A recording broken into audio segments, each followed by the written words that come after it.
Good evening, Littleton, and welcome to the August 8th, 2022 Select Board meeting. We'll be starting this evening off in executive session. We will return at approximately 6:30 p.m. So if I could have a motion. I move the Select Board vote to enter into executive session number 2 pursuant to Mass General Law, Chapter 30A, Section 21A, Clause 2, to conduct strategy and preparation for negotiations with non-union personnel or to conduct collective bargaining sessions or contract negotiations with non-union personnel, namely the fire chief, and I move the Select Board vote to enter into Mass General Law executive session using Mass General Law, Chapter 30A, Section 21A, Clause 3, to discuss strategy with respect to litigation if an open meeting may have a detrimental effect on the litigating positions of the governmental body and the chair so declares relative to Cooper Farms. The Select Board will adjourn to executive session and will reconvene in open session after executive session. Second. Gary? Chair to close. I do so declare. All right, it's been moved and seconded. I'll do a roll call vote. Mark? Aye. Chuck? Mr. Kosai? Cindy? Aye. And I am yes as well. We'll see you at 6:30. Thank you. These guys need to do the same thing. Okay. So we have a core. Good evening, Littleton, and welcome back from the executive session, the August 8th, 2022 Select Board meeting. Mr. Clerk, if you would lead us in the pledge. Of course. I pledge allegiance to the flag of the United States of America and to the republic for which it stands, one nation, under God, indivisible, with liberty and justice for all.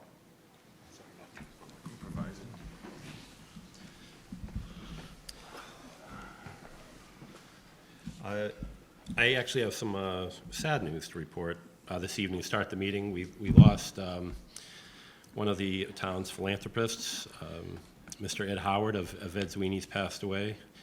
So I would just ask if we did a short moment of silence. Thank you.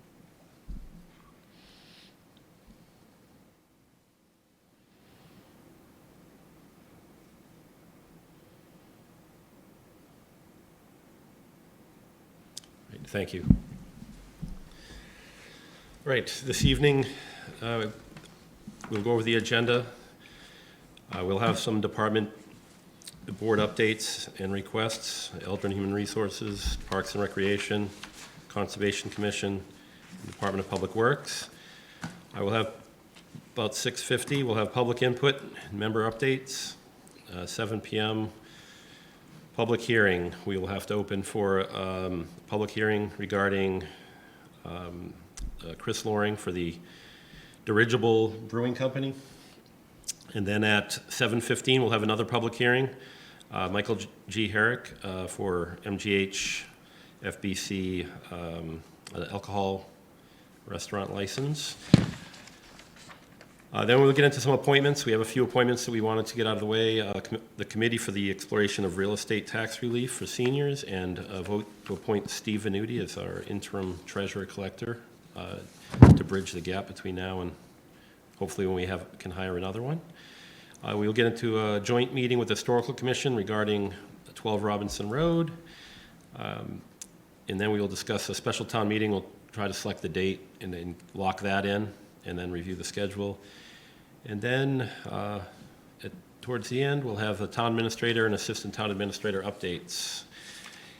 And then minutes, and hopefully we are adjourning by 8:45 to see if we can hold us on schedule. So, I guess to start things off, Mr. Town Administrator, we talk about Elder and Human Services. Well, we're going to just With the hit the mail, yes. So Sure, I'm sorry. That's okay. We have received some notifications from Verizon Fios on some programming channel changes and some fee changes. We also received a letter from the Mass Department of Public Health, just, saying that, although Massachusetts is a leader in COVID vaccinations, there's still over 3.2 million residents eligible for a first or second dose who haven't received it yet. And to visit the DPH's website, VaxFinder, if you can't get the information through your own medical provider. our standard appointments. We're still looking for 2 members for the Littleton Community Television Advisory Committee. The Master Plan Implementation Committee, we're still seeking 1 member. The Sustainability Committee, we're seeking 2 members. The Taxation Aid Committee, we're seeking 1 member. The ZBA, Zoning Board of Appeals, we're looking for 1 alternate member. And the Permanent Municipal Building Committee is a new one, where we're looking for 1 member with the resignation of Rich Crowley. And the new committee for the exploration of real estate tax relief for seniors, we're looking for, I believe that's going to say 1 member after tonight. I think there's 1 member submitted. And then another thing is, which is exciting, on Monday, August 15th, will be the kickoff of the Bicycle and Pedestrian Master Plan kickoff meeting. That will be a joint meeting. We'll post for the select board too in case there's a quorum. But I know that the BPAC and TAC and the planning board have been invited, and it's a planning board meeting. And that's it, Mr. Chair. Mr. Chair, if I could, Anthony, I think there's like an information session at 3 o'clock by BPAC, and then there's a joint meeting at the regularly scheduled programming for the planning board at 6:30. That's correct. They are viewing different sites in town with the EHS van, so if somebody wants to go on that tour, you're right, come to Town Hall parking lot at 3 o'clock and feel free to join us, or Thank you. take your own car, whatever you feel comfortable with. Thanks. Thank you for reminding me that, Chuck. First item you have is Liz Trediak couldn't be here this evening, but she has another donation from Kristen M. Grimes to the Tread Fund for $840.08, seeking the board's acceptance. Any discussion? All right. Move the select board vote pursuant to Mass General Law, Chapter 44, Section 53A, and per its policy on solicitation, acceptance of money and non-monetary gifts for public purpose, to accept the donation to the Department of Elder and Human Services, EHS, for the Tread Fund for the purpose of tax relief to the elderly and disabled from Kristen M. Grimes in the amount of $840.08. Second. It's been moved and seconded. All those in favor? Aye. It's unanimous. Thank you. Mr. Chair, your next item is a request, actually, some good news from Parks, Rec, and Community Education, and Brett is representing Alicia tonight, who couldn't be here, and was going to explain about this grant. Good evening. Great. Hi. Coordinator for Parks and Rec, run the Teen Adventures program and the Club After School program. Thank you for having me here tonight for an acceptance request of our grant that is $42,500, which will go to help program staff hourly wages, purchasing supplies for the club, covering fuel costs, field trip fees, and invoices and enrichment programs for vendors. We are honored to accept this award. It's a great award to get for our brand new program, and we humbly ask the board's approval. Just a quick question. Tell us a little bit about, did we go after this grant actively? Yeah, or was this some? Yes, how did we this- applied through the United Way Okay, and was awarded the grant. fantastic. Okay, great.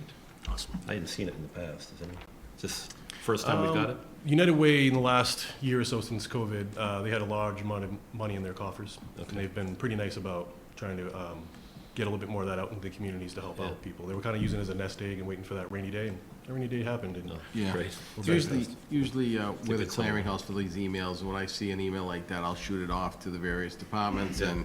and Park and Rec did a great job, as they normally do, in chasing down the money for this, so that was fantastic.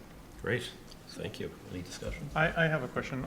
It says of the 42,000 and change, do we know how it breaks out with staff wages and expenses versus the rest? No, it just gets put in the pool of, full. I'm just full wondering cost. what happens if we don't get this grant next year, how we're funding the staffs and wages Yeah. going I can forward. help answer that question. The program was going to be funded with or without the grant. This just provides opportunities for us to deliver a much better program. Okay. I will say, anytime we get a submission from PRC, any of our submissions have pictures, and it helps, not just us, but the public, see what you guys are doing and how you use whatever funds are made available. So that's definitely appreciated. And it paints a good picture, tells a great story. So Ready for a motion? Yeah, thank you. Move the select board vote pursuant to Select Board Regulations and Policies, Policy 17, approval of grant agreements to accept a United Way after-school and out-of-school grant for the 2022-2023 school year in the amount of $42,500 to assist with staff wages and expenses, program supplies, mileage for transportation and vehicles, and field trip costs. Second. Right, it's been moved and seconded. All those in favor? Aye. Aye. Aye. It's unanimous. Thank you. Thanks, Brent. Thank you and the United Way. And thank you, United Way. Great night, guys. Thank you. Thank you, Brett. Do we have to sign this, or does Alicia or you, or? So for that one, I think we're asking the chair to sign. Okay.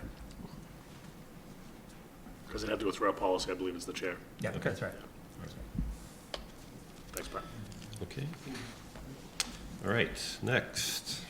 Next up, we have Amy Green's here to talk about a gift of land from, on behalf of the Conservation, that the Conservation Commission is receiving that they'd like the board to accept. Good evening. Good evening, Ms. Green. Did you, I know I got it to you a little bit late, a map of where this parcel is? That one we right go. there? That right there? Thanks. Great. The one right in front of me.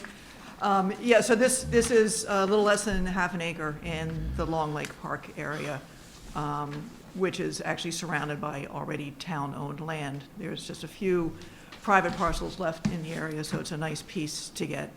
The Conservation Commission voted on, I think it was the 2nd, to accept the gift, and just need your approval to accept it as well. I'm having a heck of a time orienting myself with Can it. you hit the next one? We go in a little Oh, a further, little- so that, yeah, we do go in a little deeper, so you can see where it is. So this is, I don't know if you know Colonial Drive, you can see that's labeled on sort of the left-hand side. Yes. That's the road that, the dead end and then keeps going as a paper road. Oh, okay. So the beach is up in the upper right-hand corner, Yep. cut off, Okay, and the Beaver Dam, if that means anything to you, is, yep, I see. Thank you. Oh, that's fantastic. All right, any discussion on no. this donation? Is this a result of the meetings that have been had between, No, this was a nice piece of that, because we're trying to Right. get all these parcels put together. But Yeah. she's actually offered this probably almost a year That's what it ago, is. but there was some issue with the deed and just got it cleared up, so town council has been working on that, excellent. yeah. Motion. Move in accordance with Master General Law, Chapter 40, Section 8C, to approve the Conservation Commission's acceptance of a gift of land located on 0 Riviera Drive, lots 5888 through 5899, as designated and shown on a plan entitled Map D of Long Lake, Town of Littleton, Middlesex County, Massachusetts. Recorded with the Middlesex South District Registry of Deeds on October 14th, 1925, and Book of Plans 161, page 29, from Mary L. Williams. It's been moved Second. and seconded. All those in favor? Aye. Aye. It's unanimous. Thank you, very Ms. much. Green. and Have a nice Thank you, Ms. evening. Williams. Thank you, Amy. Fantastic. All right. Moving right along, we're at Department of Public Works. We're gonna have our new Assistant Town Administrator, Ryan Ferraro, who's gonna take this on behalf of Steve Yonley. Sure. Steve can't be here tonight, so just to give the board a quick overview of what the request is. So DPW is requesting permission from the Select Board to pursue a grant from Mass DEP for a stormwater asset management program grant. The request is for $103,000 with a cash match from the town of $34,560, which will likely be funded through the operating budget of DPW. It'll probably be already incorporated into monies they're already spending and intending for stormwater. Another $34,560 would be for in-kind services, which is going to include catch basin cleaning, development of the best management practices, and catchment assessments. They would note with that, those in-kind services are typically, would include DPW director, some of the staff, even some of the time from our office as to what we commit on that front. I would note that Steve has developed a Stormwater Enterprise Fund in Chelmsford and is committed to having an assessment of the stormwater needs in the community. I often say stormwater is sort of the forgotten third utility. We've got water, we've got sewer, but we forget that stormwater is an important thing that we have to account for in the town, and we really need to have a better sense about where we stand and what that looks like moving forward.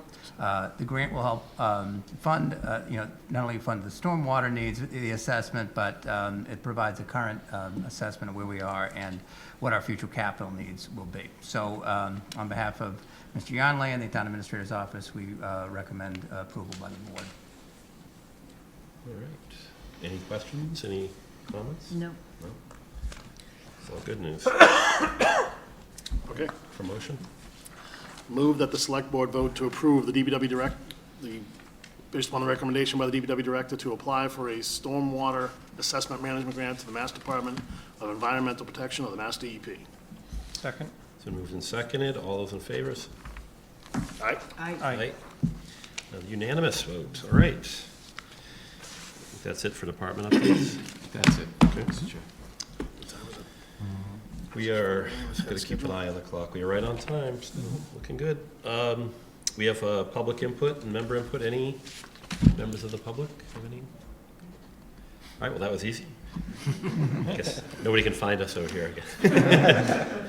We are at our beautiful new library, if people were wondering. Any member updates? So I'll start on the end. I don't have anything. Nothing, okay. You mentioned at the beginning of the meeting, just, the passing of Ed Howard. He's really a figure in our community, and he's a great example for good corporate citizenship. Philanthropist, he's donated well in excess of $10,000 to our schools, as well as our seniors and our Elder and Human Services programming. And I think that's, he's really set the bar for us, and it's a sad loss, and he's been battling for a while, so I hope he's at peace, and just, blessings and prayers to his family and loved ones and to the town. Thank you. If I could just add to that, Yeah, he was really excited that the board recognized for everything that he's done. It really meant a lot to him. Just so you all know, he was really excited about getting that message by you. Yeah. Good. Thank you. Glad we were able to do it. Yeah. Cindy? Thank you. I just want to echo what Mr. DeCoste just said. Certainly, Ed Howard was a pillar of Littleton, very well known, very generous man, did a lot, provided jobs for our kids, just getting out of school and starting their career, which is really sweet. And we all know, if you've been watching the select board recently, the generosity that he's expended towards our Department of Elder and Human Services has just been really, really thankful and telling of the type of person that he was. So he will certainly be missed. I wanted to give the board an update on the Nagog Hill Orchard. So where to begin? So I was there on Saturday afternoon with members of the Historic Commission, and we went through the barn across the street from the house, and we went through the lower barn, the white barn. And they did find a few things that they took. They took a rocking chair that they found up in the eaves, I love them. And they took that, and they just took a couple of other small things. We did find some maps in the white barn. We found a map from 1962 and a map from 1988 of the town of Littleton that Carolyn Mueller took. There were also other maps in there that I found that were from the Morrisons. Mr. Morrison, they were actually original maps of the property. It talked about, it was a handwritten map where he described the soils and his plans to plant No kidding. in certain fields. So I have those. That's cool. Yeah, they're really cool. And there's about 4 other file cabinets there that Tim's gonna actually just drill out the lock because they're locked, which is interesting.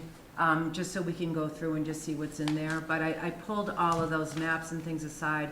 I also found a box of photographs that I'm going to call upon our resident historian, Paul Glavy, to see if he recognizes anybody. I suspect that it's the Morrison family. Right. They're in really good condition, so we'll certainly get those pictures back to them if that is the case.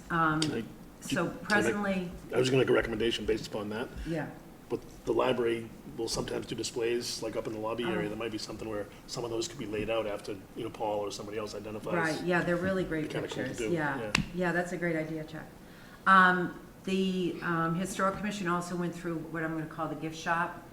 They did take a few things there, but basically at this point, I just asked him to just get rid of everything else that's in there. It's of no use to anybody, and so he's doing that. They've done a great job of cleaning up the mattresses and everything else that's been in the house in the two barns. Tim just wanted me to invite the board to come up to the orchard on Friday, either at 10:30 or around 11. If we wanted to take a walkthrough, he would show us everything that's been done. You think probably I would have to post if we're going to organize it, correct? Actually, if it's just a site visit, we, Just can't deliberate. We're not, yeah. we're you not can, gonna- you can go, it's fine. We post just to be on the Okay. safe side, Right. but a site visit doesn't really require Right. a post. Okay. I did make contact with Shannon, the respondent to the RFP. I did speak to him on the phone last week, and I followed up with an email from him just asking him for a little bit more information after having a phone conversation with Jenny Merrill and Jen Clancy. Stormalong. Stormalong, yes. His last name is slipping my mind right now. It's all good. So I did follow up with him on that too, and there's some really neat things up in the loft of the white barn, Across the street barn. the lower barn on the Oh. left. There's actually an oxen yoke up there. Kidding. Yeah, there's some old skis and things like that. So I asked Shannon in an email if I would like him to go have the chance to go through that area before we get rid of anything. Oh, yeah. And there was also two older benches in the lower part of the white barn in the back, one of which the Historic Commission's gonna take. The other bench, I figured we could just maybe keep, see if somebody else wants to use it, but it's really kinda neat stuff. So that's where we're at on the orchard, but a lot of progress there. Great. Never mind, the outside looks amazing. Tim and the whole team fields. that everybody's been working on has done a great, great job, so I'm very appreciative of that. We are gonna have to do some work. I asked Mr. Mullen to start pulling together quotes on the rooftop, the roofs and the siding, the shingles. And so we'll keep the board updated on all of that. So I don't know what you guys wanna do about Friday, but Tim wanted me to just Yeah. put I it know out I there. can't be there, so I don't know if you need Right. to post if we won't have a quorum there anyway. Yeah, Right, day to day, hopefully can, yeah. Right. Good. So that's all, College visits. Awesome, thank you. sure. Really, last couple of weeks, we started a small group, Steve Venuti, Bill Schmidt, and I just got together and we started working on reviewing the compensation study, benefit study that was done for us, and some of the holes in that. But we were able to use it as a template to start working on something. So we were trying to put something together, which we would like to get, obviously, on for town meeting in November. This would obviously have to go to the Personnel Advisory Committee, and then Michelle, and then through you, for us to get, to make that happen. It's nothing that we want to rush. It's important that we just really review this document, and I think for the public, it's not really all that fancy, but to the employees of the town, it's very important, and overall to keep us competitive, and looking to the future on how to create a good compensation plan for the employees. So we're working on it. We're going to try as hard as we can to get this through to town meeting in November. And the last thing is, I see Mr. Mullen here today. Just thank you and your team for the work, continued work, for the project across the parking lot. It seemed to go up overnight when I went in there and just saw a lot of construction and a lot of man hours and woman hours went into that. So thank you. It looks great. You wouldn't recognize the facility, and there's actually people working in there now. We just need to get some good signage so you don't have to use the whiteboard telling us where you are now, your departments. But thank you and your team for that. Thank you. Thank you. Thank you very much, Vice Chair. I did send an email to Anthony today and all the department chipped in. Yeah. You know, IT department, George doing some facilities. Yeah. You know, they all did, the summer intern over at the light and water department. And, Yeah. Bruce McKelvey from Highway provided some excellent carpentry skills to help Yeah, us out with see. the countertop. So, yeah, I'm grateful to everybody that helped. I'm grateful for support from the board, from the TA's office and everybody. So we're glad to be there and thank you. Great, thank you. And there's still a lot of movement to happen. I know I visited Anthony's office right before he came over, and I don't know what you're sitting at right now. It's, looks like a card table. So I took a picture because it was kind of funny, but I may or may not.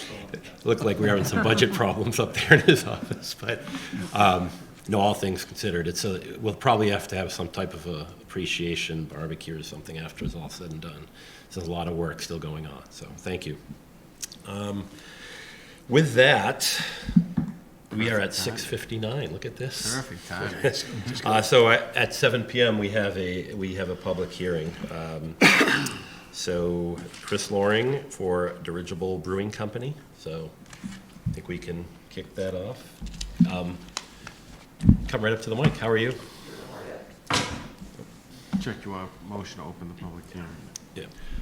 Let's get a motion. 7 p.m. right on the button. Move that we open the public hearing for Dirigible Brewing. Second? It's moved and seconded. All those in favor signify by saying aye. Aye. It's unanimous. All right, The clerk could now read the public hearing notice. In order for thank us to you. open the meeting. go ahead. Legal notice, Littleton Select Board Public Hearing, Farmer Brewery Pouring Permit, Common Victular License, sorry, time, Entertainment License, Dirigible Brewing Company LLC, DBA Dirigible Company, 24 Porter Road, Littleton, Mass. 01460. The Littleton Select Board will conduct a public hearing on Monday, August 8th, 2022 at 7 p.m. in the Littleton Town Offices or designated area, Room 103, 37 Shattuck Street, Littleton, Mass. To act on license applications for a Farmer Brewery pouring permit under Mass General Law, Chapter 138, Sections 19B N, a common victual license, Mass General Law, Chapter 140, Section 2, and an annual entertainment license, Mass General Law, Chapter 140, Section 183A, as requested by owner-managers Chris Loring and Colin Nerk for Dirigible Brewing Company, LLC, DBA Dirigible Brewing Company at the premises located at 24 Porter Road, Littleton, Mass. Various beers and hard seltzers brewed on-site will be available for on-premise consumption by patrons in the tap room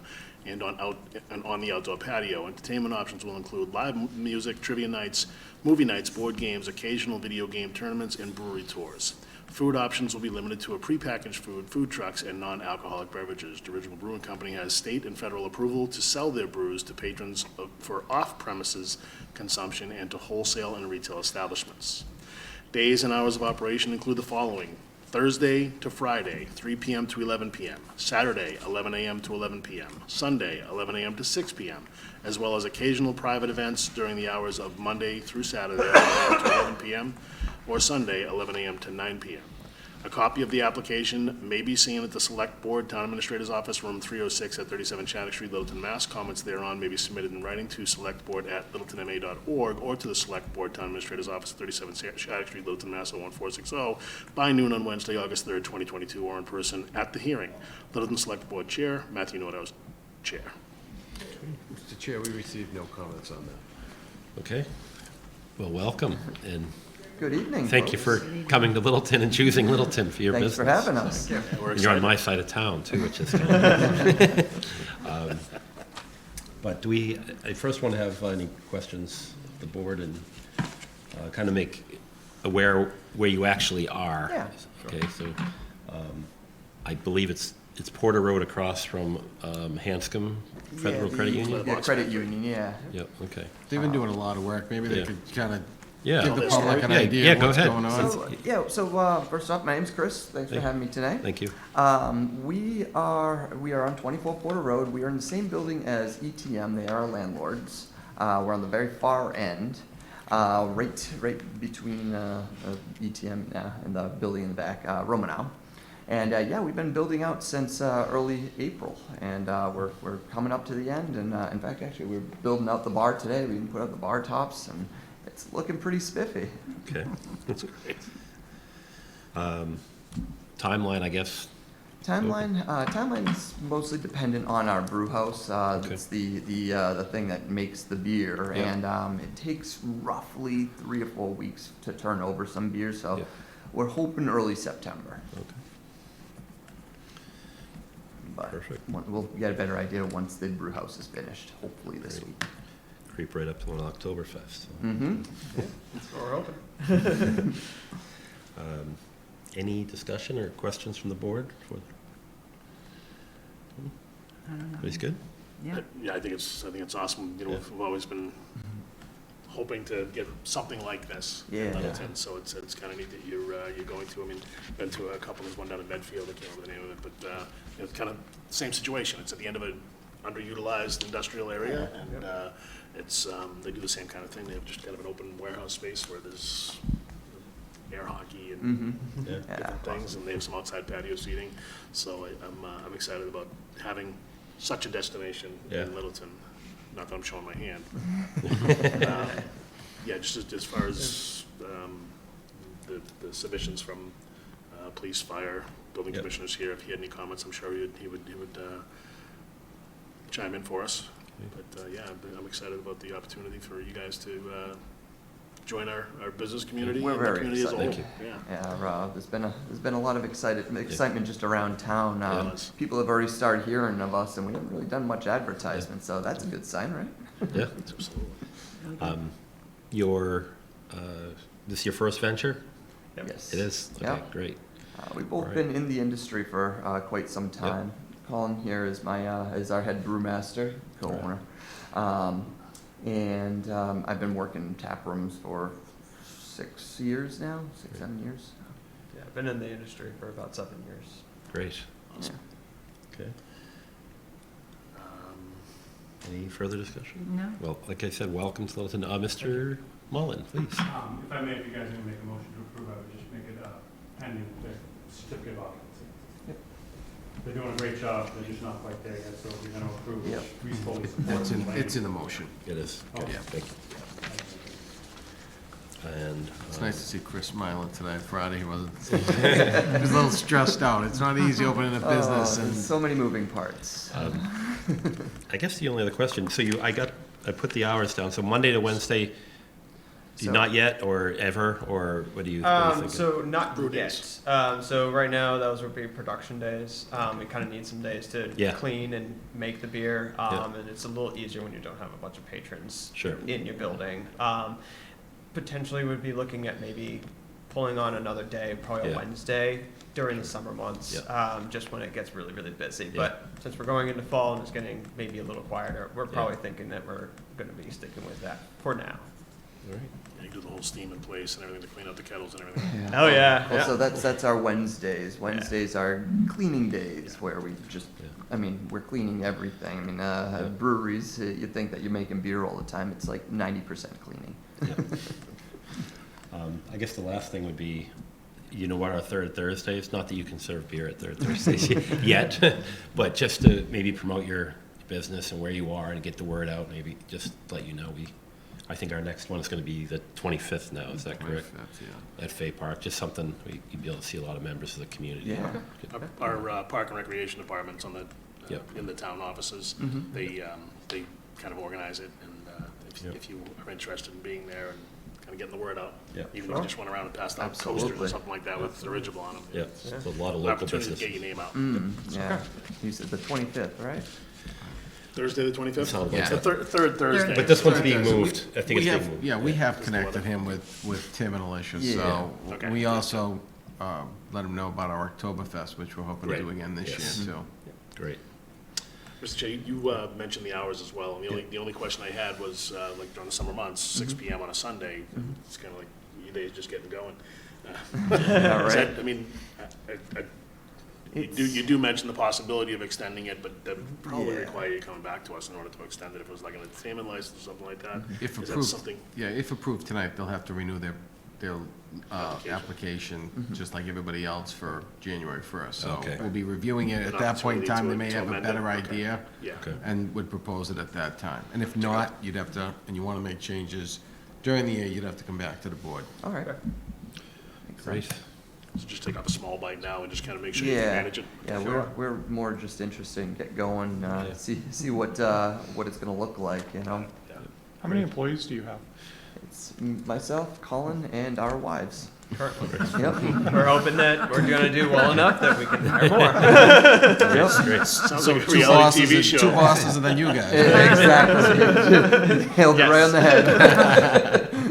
You guys should put some cameras in and probably sell that to like TLC or Bravo. Right. Yeah, right. All right. All right, so we've got a few motions in here. We're looking at, It's a public, hearing. Mr. Chair, you may just want to yeah. ask the I'll public allow if the public, there's. yeah. Excuse Well, me. You want to close our loop? No, all right, good. Yeah, looking for any public input at this time? No? Everybody? Anyone? All right, No. think we're good? Motion to close the public hearing? Second? We'll let Cindy have the second, no? All right, thanks. It's been moved and seconded. All those in favor to close the hearing, say aye. Aye. Aye. It is unanimous. All right. There is three motions, they're rather, we tried to cut them down as much as we could, but necessary. Right, because they're three different licenses, so I'm going to be a minute. You ready for a motion, Mr. Chair? I am. Do you want to vote after each one? Move that the select board vote pursuant to Master General Law, Chapter 138, Section 19BN, to approve the application of owner-managers Chris Loring and Colin Nurk of Dirigible Brewing Company LLC, DBA Dirigible Brewing Company, for a farmer brewery pouring permit for premises at, this says 64 Porter Road, it's 24. 24, Yeah. yeah, just, we'll fix that. Yep, sorry. 24 Porter Road, described as a brewery and tap room with occupancy of 80 patrons for the sale and free tastings of alcoholic beverages brewed on-site. Operating hours Thursday to Friday, 3 to 11 p.m., Saturday 11 a.m. to 11 p.m., Sunday 11 a.m. to 6 p.m., as well as occasional private events during the less busy hours of Monday through Saturday, 11 a.m. to 11 p.m., or Sunday, 11 a.m. to 9 p.m. Issuance of said license is subject to passing all local inspections and obtaining a certificate of occupancy. All right. Can we do them separately? Yeah, we're going to do them all All right, separately. cool. Second? It's been moved and seconded. All those in favor, signify by saying aye. Aye. Aye. That's unanimous. Move the select board vote pursuant to Master General Law, Chapter 140, Section 6, to approve the application of owner-managers Chris Loring and Colin Nurk, manager of Dirigible Brewing Company LLC, DBA Dirigible Brewing Company, for a common victuals license for premises at 24 Porter Road, with food options limited to prepackaged food, food trucks, and non-alcoholic beverages. Issuance of said license is subject to passing all local inspections and obtaining a certificate of occupancy. Second? Moved and seconded. All those in favor, say aye. Aye. Aye. It's unanimous again. Move the select board vote pursuant to Mass General Law, Chapter 40, Section 181, to approve the application of owner-managers Chris Loring and Colin Nurk, manager of Dirigible Brewing Company LLC, DBA Dirigible Brewing Company, for an entertainment license to include live music, trivia nights, movie nights, board games, occasional video game tournaments, and brewery tours. Issuance of said license is subject to passing all local inspections and obtaining a certificate of occupancy. Second? It's moved and seconded. All those in favor, signify by saying aye. Aye. Aye. Aye. It's unanimous. All right. Next phase. Welcome. Open up. Thank you very much. Thank you. Good to see you. Congratulations. Congratulations, guys. Good luck. Thank you. Wish you the best. Yeah, absolutely. Let us know when that soft opening is.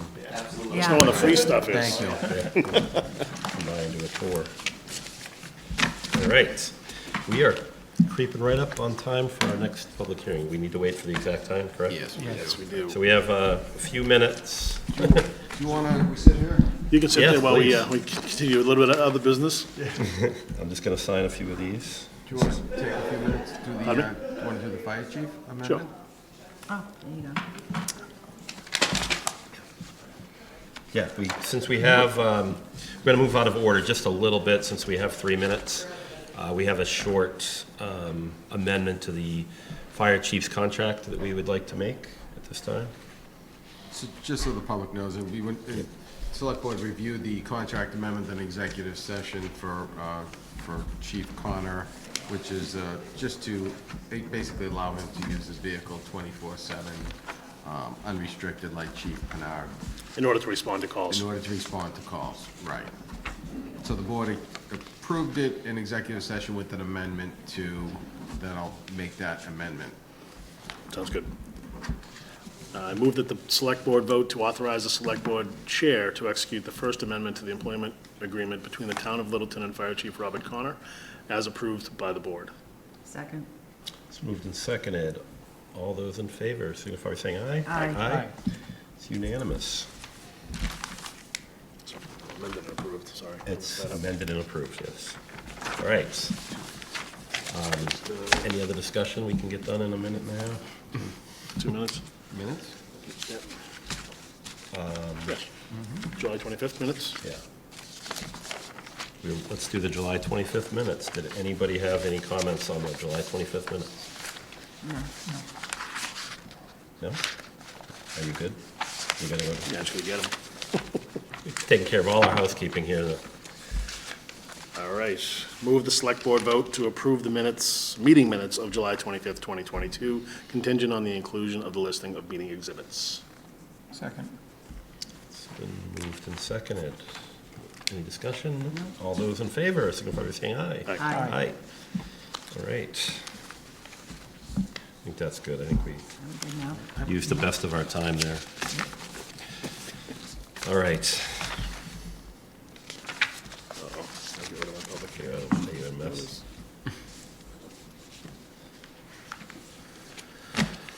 All right. All right, we are going to open a public hearing. Our next public hearing, Michael G. Herrick for MGH-FBC LLC. Alphabet soup. This is a, pretty similar to what we just did, correct? Correct. You have, the DBA's 4 Jacks, and they're coming before the board for an all-alcohol restaurant license, a common vic license. I'm not gonna say the word because we Yeah. have a tough time. Victual. We'll let him say it. And annual entertainment license. You have a hearing at 7:15 and 7:15. Perfect. You can open the hearing. I move that we open the public hearing. Second. It's been moved and seconded. All those in favor? Aye. Aye. Okay, public hearing is open. Okay, legal notice, Littleton Select Board, public hearing, all alcohol restaurant license, common victuals license, entertainment license for MGH-FEC LLC DBA 4 Jacks, 806 Constitution Ave, Littleton, Mass. 01460.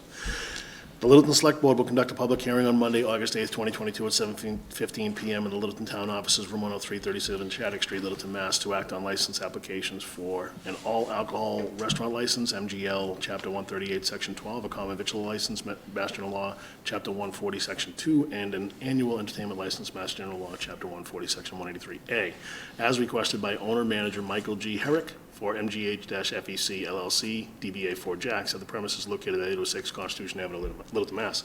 4 Jacks offerings include 4 golf simulators, 3 dart throwing cages, 2 axe throwing cages, and 4 pool tables with indoor seating and a maximum of 66 patrons. Limited food and alcohol beverages services will be available. Proposed days and hours of operation include the following: Monday and Tuesday, 11 to 9 p.m., Wednesday and Thursday, 11 to 10 p.m., Friday, 10 a.m. to 11 p.m., Saturday, 8 a.m. to 11 p.m., and Sunday, 8 a.m. to 9 p.m. Days and hours for on-premise alcohol sales include the following: Monday and Tuesday, 11 a.m. to 9 p.m., Wednesday and Thursday, 11 a.m. to 10 p.m., Friday, 10 a.m. to 11 p.m., Saturday, 8 a.m. to 11 p.m., and Sunday, 10 a.m. to 9 p.m. A copy of the application may be seen at the Select Board Town Administrator's Office from room 306 at 37 Shattuck Street, Littleton, Mass. Comments thereon may be submitted in writing to selectboard@littletonma.org or to the Select Board Town Administrator's Office, 37 Shattuck Street, Littleton, Mass. 01460 by noon on Wednesday, August 3rd, 2022, or in person at the hearing, Littleton Select Board. Matthew Nonos, Chair. Mr. Chair, we received no comments on this. Okay. Well, you heard us a few minutes ago. Welcome to Littleton. I actually am excited. I heard this was coming, actually. So when I saw the axe throwing, he drew my interest. So That's a little scary. So you just once again tell us a little bit about yourself and the business and what brings you to Littleton, I guess. So my name's Scott Erickson. I'm an attorney with Perkins & Ansel. I'm representing Mr. Herrick. Mr. Great. Herrick's here tonight to talk Great. a little bit about the business. Great. Good evening. Hi, how are you? Great. So basically indoor golf, Yep. with little extra things to do in there. Okay. We're just trying to jazz it up a little bit and Yeah. make some extra activities for Yeah, if you're waiting at the tavern, you gotta go somewhere. Yep. So, It's one of the last open sites left at this point, you know? Yeah. So it'll be good use, right up near the movie theater. Yep. Just under 3,800 square feet, so. Okay. That was the next question, so just so the public knows, that between the theater, I think, and Salute, or Yes, the right. climbing wall, and that, Right. right in that That's the area, area. so. well, below that tavern to the left. It is, okay. Yeah. Oh, okay. That's right, excuse me, I'm sorry, that's right. Not on the top tier. Okay, you're That's the right. second tier. Right. So get your nails done, throw an axe, it's all good. Go get a burger. Grab a pop And then Emerson's right there. and just do in it back, case. yes. Full service. Great. Go invest your money upstairs. So the same question, I guess I'll ask, is we are timeline now to get this going? We're hoping for, I would say, October 1st, Oh, great. maybe into November. Okay, Yeah, lease is signed, all that's in place, so it's now just getting the fit up done. okay. Is this the first of its kind? Is your first? I was in the golf business 20 years, but Okay. yeah, first venture with it. Okay. You a good Golf swing and- coach, by chance? Yeah, that's correct. Retired now. That's an ethics violation. Any questions from the board? My only comment is it seems like 8 AM on Saturday is awful early to be serving alcohol, isn't it? Golf. So we're really focused on golf at 8 a.m. So it's there if they need it. If we need to restrict it, it's fine too. Yeah, we tied it to the hours, just so as to not come back, but certainly open to comments. If I may, Mr. Chair. I don't know. We went through this with the movie theater. Yeah. When they first came, O'Neillson, I think that they start serving alcohol. I think it's 10 a.m. I think it is 10 a.m. Yeah, so we were kind of joking about that. But you know, those kid movies sometimes are hard to get through. We gave it to them. It's the reason they call it Buzz. There are Lightyear. mimosas and things like that, Yeah, right? right. So I just wanted to comment on that. My only comment would be on the hours of operation. Just as far as, you know, as a licensing board, you know, closing Monday and Tuesday, 11 to 9, and then Thursday till 10, Friday till 11. Like, did you want to make it more consistent across the board, whether you're actually open those hours or not? But at least just have us write it a certain way for you so that it doesn't have to be so random. If it's easier to make it 11, I don't think that we would stay open until that late, but Right. if it's just easier. I was across the just board- looking, it was just a thought. I don't know. how the board Get the felt. approval, you don't have, like, for You don't instance, need the to use it, but just tavern's to have licensed it. till 1 a.m. That's Yeah. a great And suggestion. I've been escorted out of there before 10 o'clock. Yeah, Right, yeah, 'cause rather it's- than modify it at a later time. Yeah, exactly. At least you have that option. Everyone else got to From stay. 10 a.m. to 11 p.m. all weekdays, that way, you Right, know. it's consistent across the board, and to Chuck's point, the tavern is open later too, so you might, as you get going, realize that you do want to be open later, so. Right, in the theater. In the Salute. theater and everything, so yeah, we could just maybe revise it. Yeah. What was your application to the ABCC? Did it mention hours there? Because ultimately, Yeah. get the Yeah. map. We did mention hours there. Yeah, that's right, we can look at that. So I would. So let's think would be mirror it, Same as mirror it now. for now, Okay. and then when, in Again, December you'll be when you come coming back. back to the, I'm sorry. All right. Then you'll be coming back to the board in December to renew your license, and if you want to make any changes, then you can do it at that point in time. That's a good, thank you. Well, we appreciate that idea, that's good. What else? Any other comments? I'm trying to think of a good comment to give to Anthony, but No. Anything else for the board? That's it from us.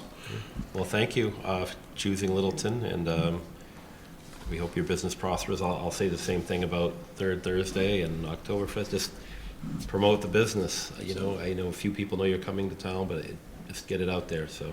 And get that sign up at the point as soon as you Yeah, can, too. with the rotary yeah, there. coming we soon really sign like for that. sure, yeah. Yeah. This is great to see, you know, that's starting to fill up again. You know, COVID really, stung all business, but this is good. And I think it's a great, unique business that's going to hopefully thrive up there. Just another thing to do, draw people to that area. So, thank you. And if you can throw a few more initials in your name, that would be awesome. All right. the only thought I have is, let me just look at the hours again. Yeah, it'll fit out. I was only thinking of, like half-day Wednesdays and stuff like that.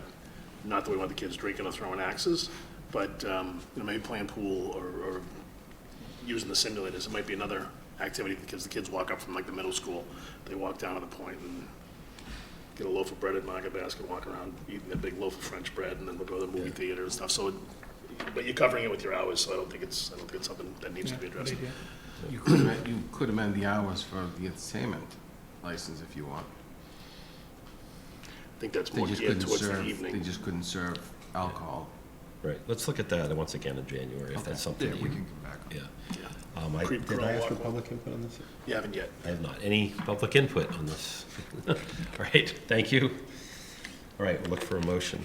Motion to Three close the motions, hearing. please. Motion to close the hearing first, thank you. Second. All right, it's been moved and seconded. All those in favor? Aye. Aye. Thank you. It is closed. Now we'll look for three No motions. deliberation. There is no deliberation? No. Move the select board vote to approve the application of manager Michael Herrick for an all-alcoholic restaurant license under Master Law, Chapter 138, Section 12, for the sale of all alcoholic beverages for MGH, FEC, LLC, DBA, 4 Jacks, 806 Constitution Ave, Monday and Tuesday, 11 a.m. to 9 p.m., Wednesday and Thursday, 11 a.m. to 10 p.m., Friday, 10 a.m. to 11 p.m., Saturday, 8 a.m. to 11 p.m., and Sunday, 8 a.m. to 9 p.m. Issuance of said license is subject to ABCC approval, passing all local inspections, and obtaining a certificate of occupancy. Second.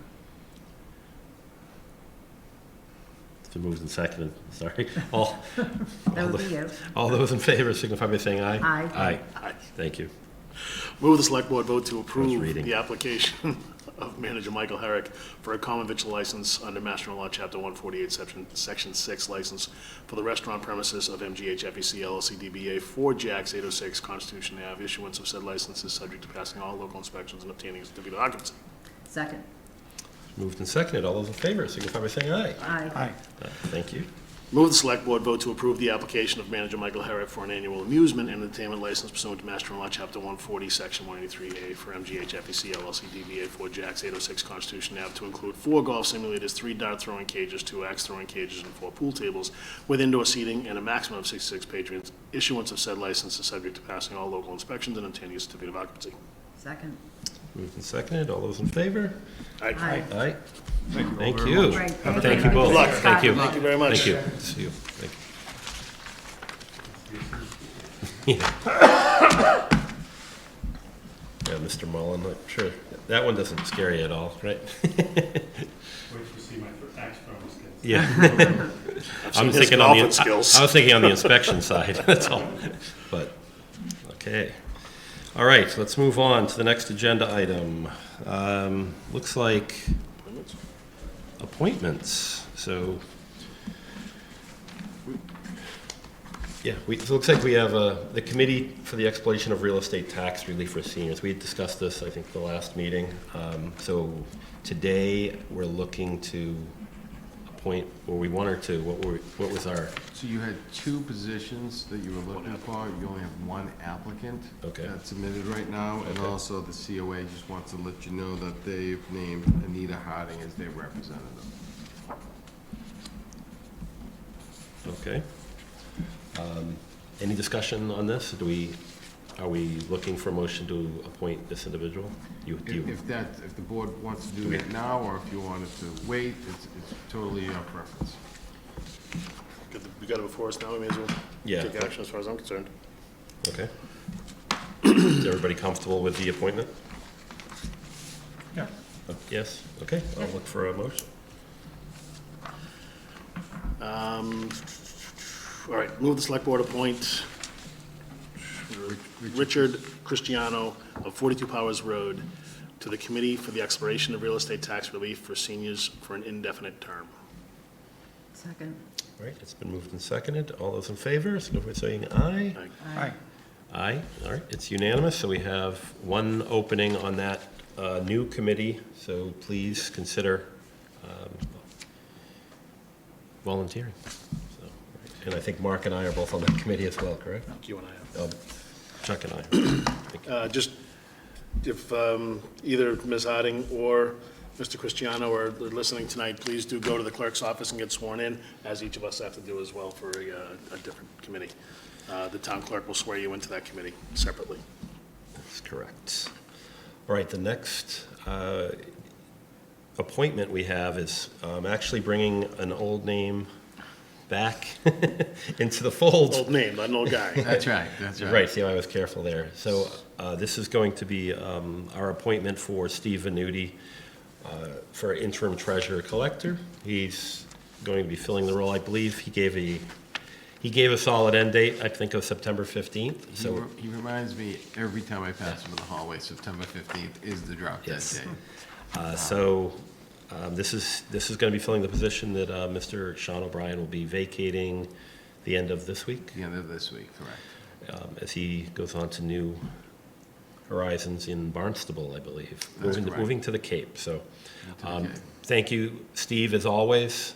It's a pleasure to serve with you on different committees, and we all know that the work that you can do with this job especially. So I understand that he had to step down from the Finance Committee temporarily. Well, this obviously a conflict of interest potentially, so I believe he already stepped down. He has to, That was one thing I want to make sure we had before we appointed him. And hopefully we'll get him back on the Finance Committee as a valued member upon his completion of this. So do we have any discussion on this appointment? Is this, not that we can post-date our vote, but he pretty much showed up last Thursday? Steve? Yeah, Wednesday, Thursday? So do we want to date it August 3rd, or That's fine, yeah.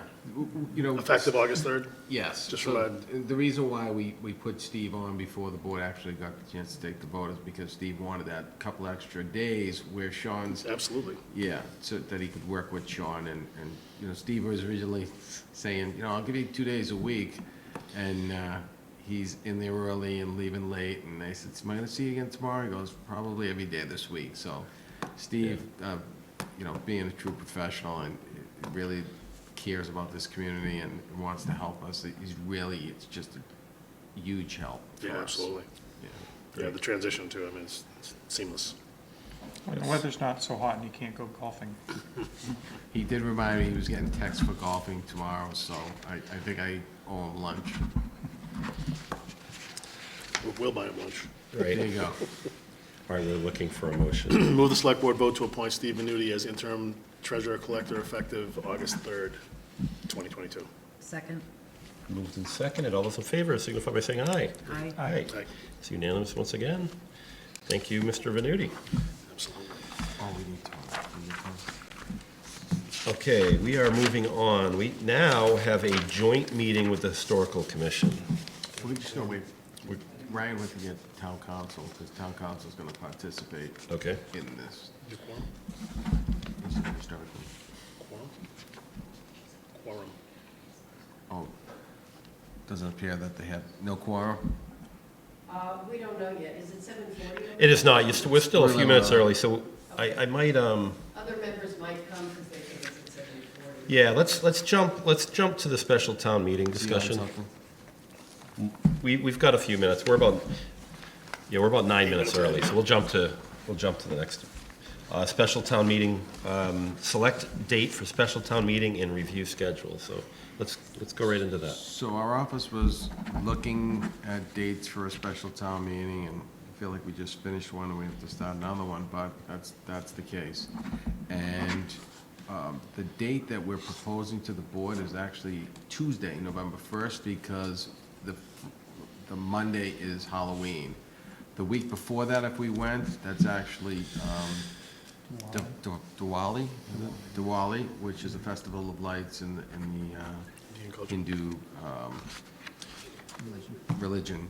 So, and that 24th, and so that wouldn't work, and it really cuts us. If that was the case, we would have been opening the warrant tonight. So we're recommending to the board that the warrant be, that special town meeting be November 1st, Tuesday, November 1st, at the same location, middle school gym. Just to go quickly through the timeline. Yeah, when the warrant closes.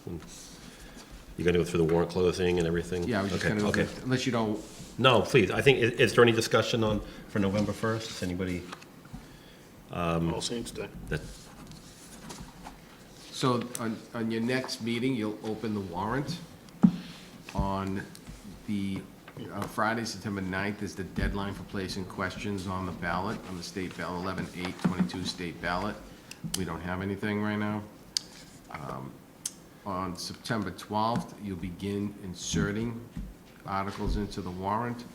You'll wrap that up on your meeting on the 26th. The 22nd is the warrant closes and all the citizen petitions deadline. We have none right now. What date was that? The 22nd Of September. September 20th, all Did I right. say? No, I didn't, I was yeah. hearing August for some reason, that sounded I crazy. may have, I've been butchering that all day today. On the 28th, the town meeting report goes to the printer. Special town meeting warrant will be posted on Friday, September 30th by the constable. On the 13th, town meeting will be delivered to the post office. You should receive it as residents on Friday, at the latest on Saturday. And that will take us to November 1st, it's a special town meeting. You'll have your property tax rate info session on November 7th, and then you'll set the hearing date, or the hearing for that tax rate classification will be on November 21st. Any questions or comments from the board? This obviously was reviewed with your finance team and everything. We were all Yeah. bantering about the I know, dates and- it's a lot of work, so, yeah. Town clerk's okay with it? I don't see any issues from my, Yeah, I mean, those other dates, as far as the classification hearings and stuff, they're not, they don't really have, It has nothing to do with. Just putting them up there as Just put it up just so information you, more than anything, so yeah. the board knows Right. why, why we couldn't go later too, and we had really, that kind of dictates it. We have to set the rate, the tax rate, and deal with holidays, so that's how we ended up with the Tuesday, November 2nd. okay.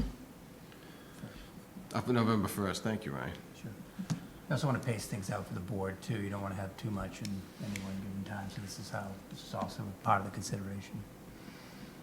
Okay, if there's no further discussion, we can look for a motion to, I mean, it's been vetted, so I think, yeah, you good with those Yeah. dates?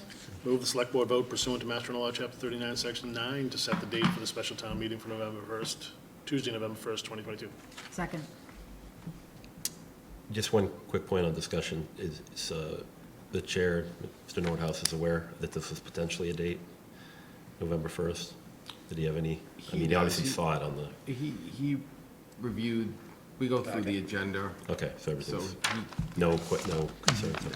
All right, it's been moved and seconded. All those in favor signify by saying aye. Aye. Aye, it's unanimous, thank you. Okay. We are closer to.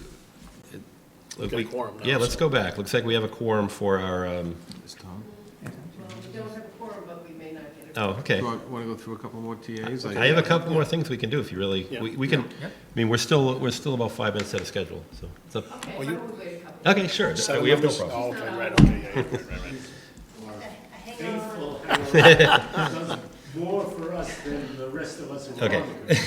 We're going to hold off on our joint meeting with the Historical Commission for a few more minutes. Let's move into some of our town administrator and assistant town administrator updates. Thank you. So we received a letter, I believe it was the beginning of last week, from the state notifying, or copying us on a letter that was sent to Potpourri, and that they're recommending to revoke their EDIP, which is the TIF agreement on the state, due to non-compliance. The letter states that Potpourri has until the 15th of August to appeal to the state. At that point in time, the state will set up a date for the hearing. It will probably be September or October, certainly by the end of the calendar year. In the letter, it notifies the town that the board has the right also to relook at that TIF. I've discussed this with town council. At this point, his recommendation to the board is to wait and see what happens It does. until the 15th. Then at such time, we would probably invite Potpourri in here, ask them to explain the situation to the board, and then the board could take matters at that point. So this is more informational at this point. Happy to hear any comments or suggestions the board may have for us. I take the recommendation of council, and it was shared with us. I think that's good counsel. I think that, waiting to see what, was it EACC? Yeah, what's the? It's, Yes. EACC is the EACC. Economic Assistance Coordinating Council. Coordinating Council and EDIP, who kind of oversee it, and the fact that the number of employees that were assured to the town, that's the non-compliance. That's as I where the understand it. non-compliance lies. Yeah, well, we did, Tom had a conversation with the state, and they did pass on that. It's unfortunate that Potpourri is a little difficult to deal with and is not as forthcoming with information on the state. Sadly, we've seen the same thing on our side in dealing with Kathy Miller trying to get in there to do her assessments. And then actually, in speaking with the town of Billerica, they have I think their headquarters or something is in Billerica. They too are finding that. The distribution center moved from there to here when we issued the TIF. Right, and then they still have some connection in Billerica. Customer service and. Yeah. It's unfortunate that. So the obligation, we're under no obligation to wait for this decision. We could actually have Potpourri come in here on the 22nd at a meeting and discuss with us. I mean, walk me through what the benefit is of waiting on non-compliance, I guess. So Tom, we're talking about the Potpourri, and you heard Gary's questions, so your thoughts? So the question is, what's the benefit of Waiting. waiting? So if the state, the way our TIF is written, if the state decertifies, Yes. we can follow suit without anything else. Okay. And I think, in my opinion, it would be nice to understand how they're looking at it. Okay. My sense is that they're not looking at it favorably right now, but it'd be nice to see what they're gonna do before we take action. That doesn't mean we can't take action on our own, it just means we'll be doing our own fact finding. Okay. Do we have an ETA on when the EACC will give us an opinion? So what I've been told is that Potpourri has until August 15th to request Yeah. a hearing. If they don't request the hearing, the state is going to act on it sometime in the fall. And what I was told was ideally it would go on the September meeting, but it might not go on a meeting until as late as December. Okay. So we can enforce, and this just brings up something.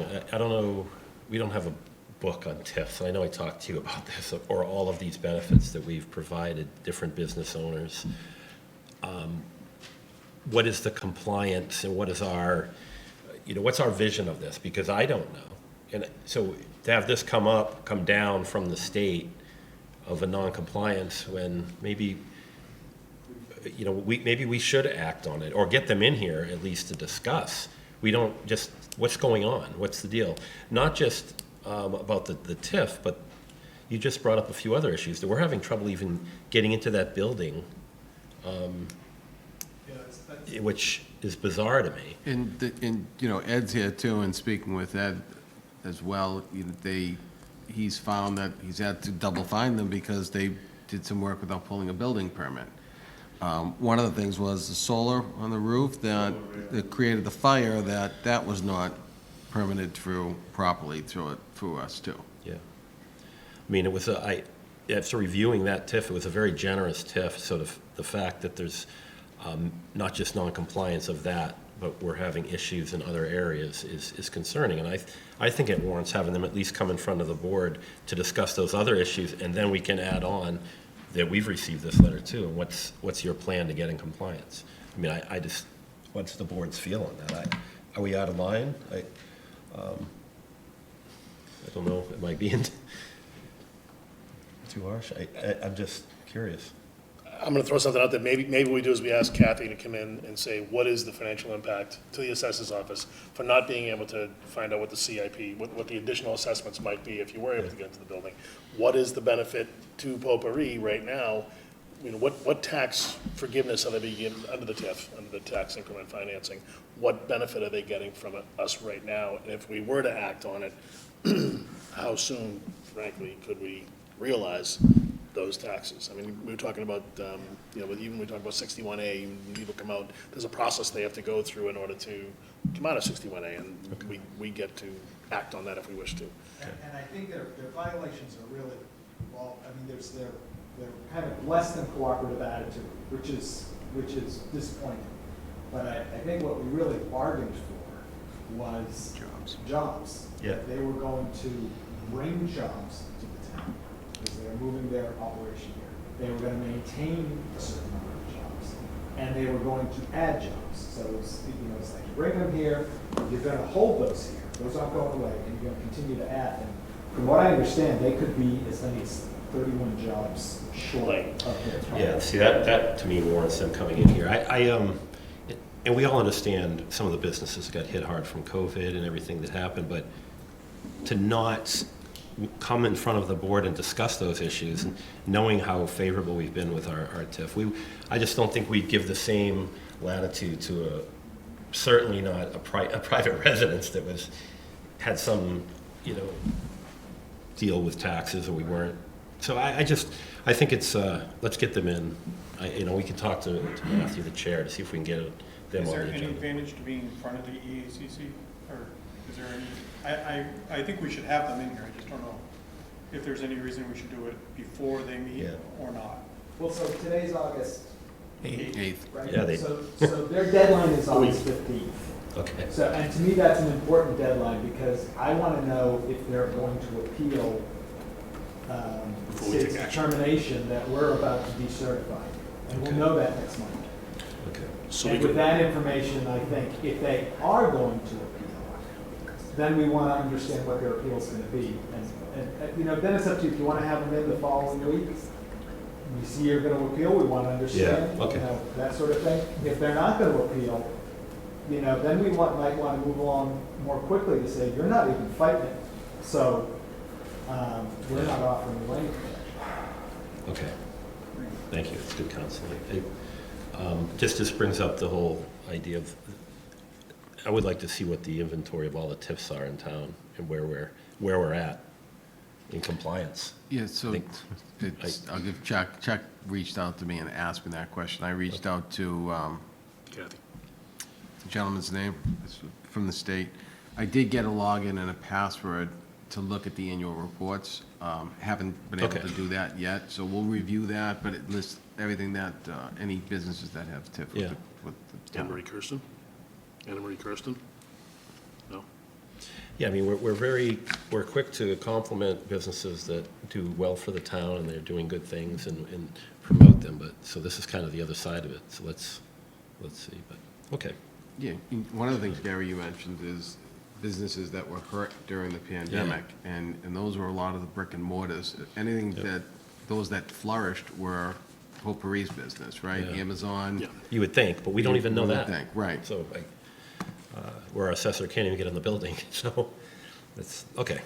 So it might make sense to have them in in early September, because then their deadline is passed and they're either going to appeal or not, and we can either help them in their appeal or tell them no. Sure. Right? Okay. I think I'd shoot for the 22nd to have Kathy in to give us the impact, so we know all the facts. Yeah, we can have Kathy At come least in for on the this one. 22nd. I'll be on vacation, but Ryan, we can have her in there. She did supply a summary, and I thought it was in the I board's. think it is in the pack. Okay, It's in yeah. there. So